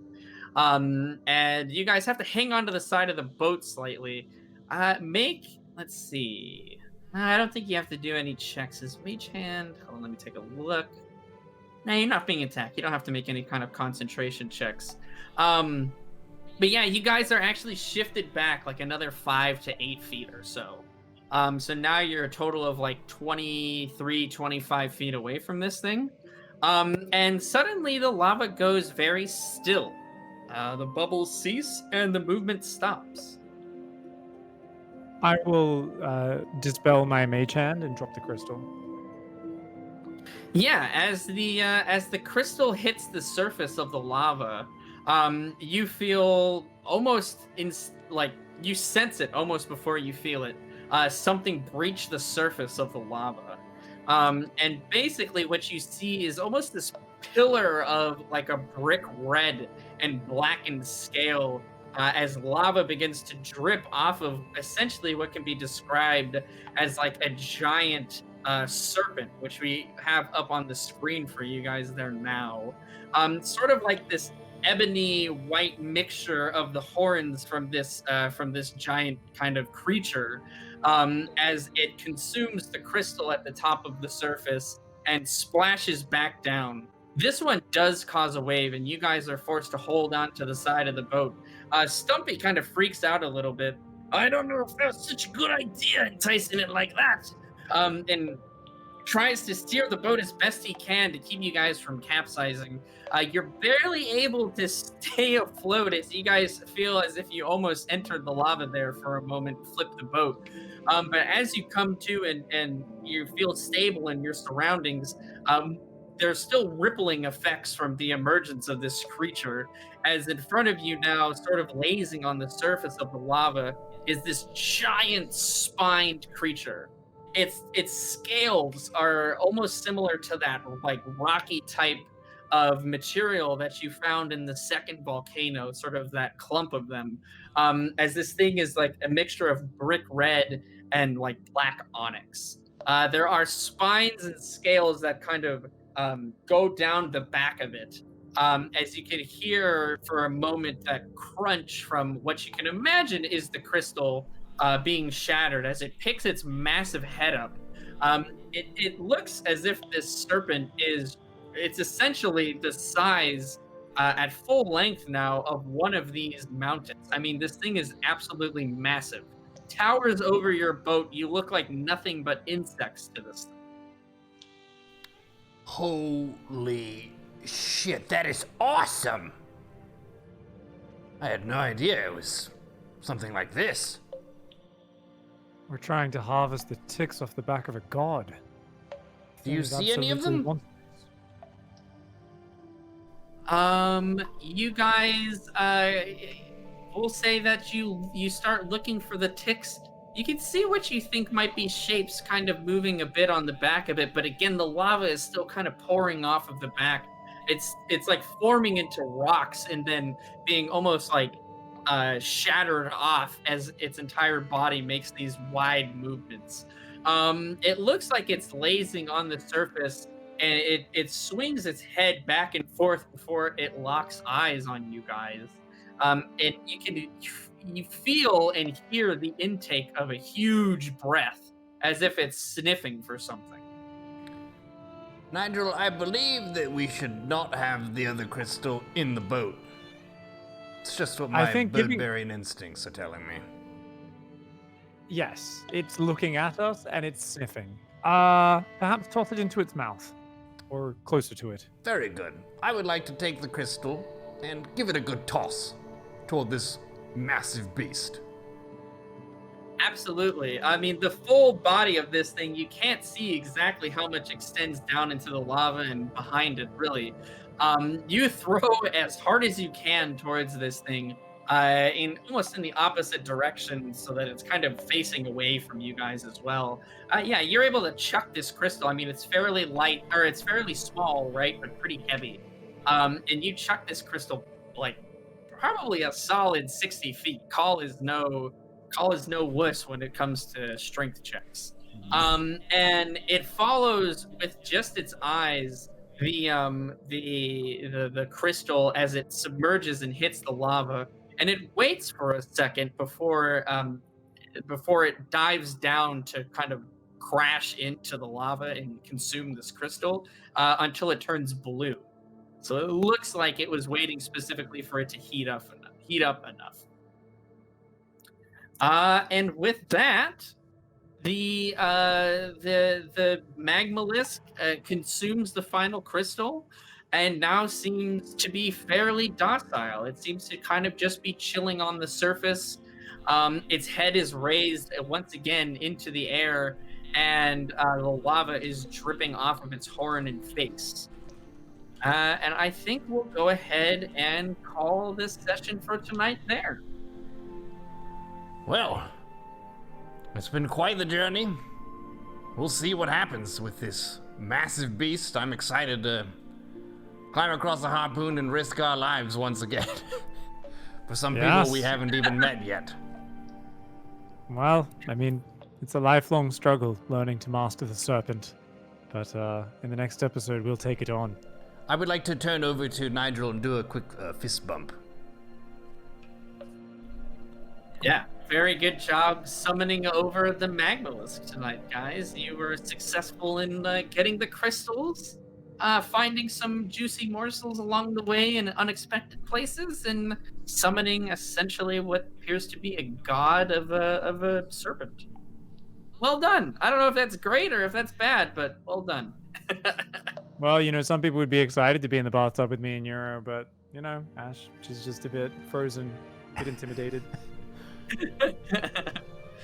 Yeah, unfortunately, with Ash losing the microphone connection and the looks like the webcam drop as well, had to continue that last section of this session without her, but luckily she didn't miss too much. Mendax was so emotionally overridden with the loss of the halberd that she was at a loss for words for the remainder of the episode. But tune in. Either next Thursday or a bit later on, we will give you an update on Twitter. Visit the Discord. There's a Wayfarers channel where you have the character sheets pinned. You can post some memes. We already had some from this episode posted. And talk with the fam about what you think will happen and how we will manage to fuck up next. From all of us here at Wayfarers, thank you. And we'll see you next time.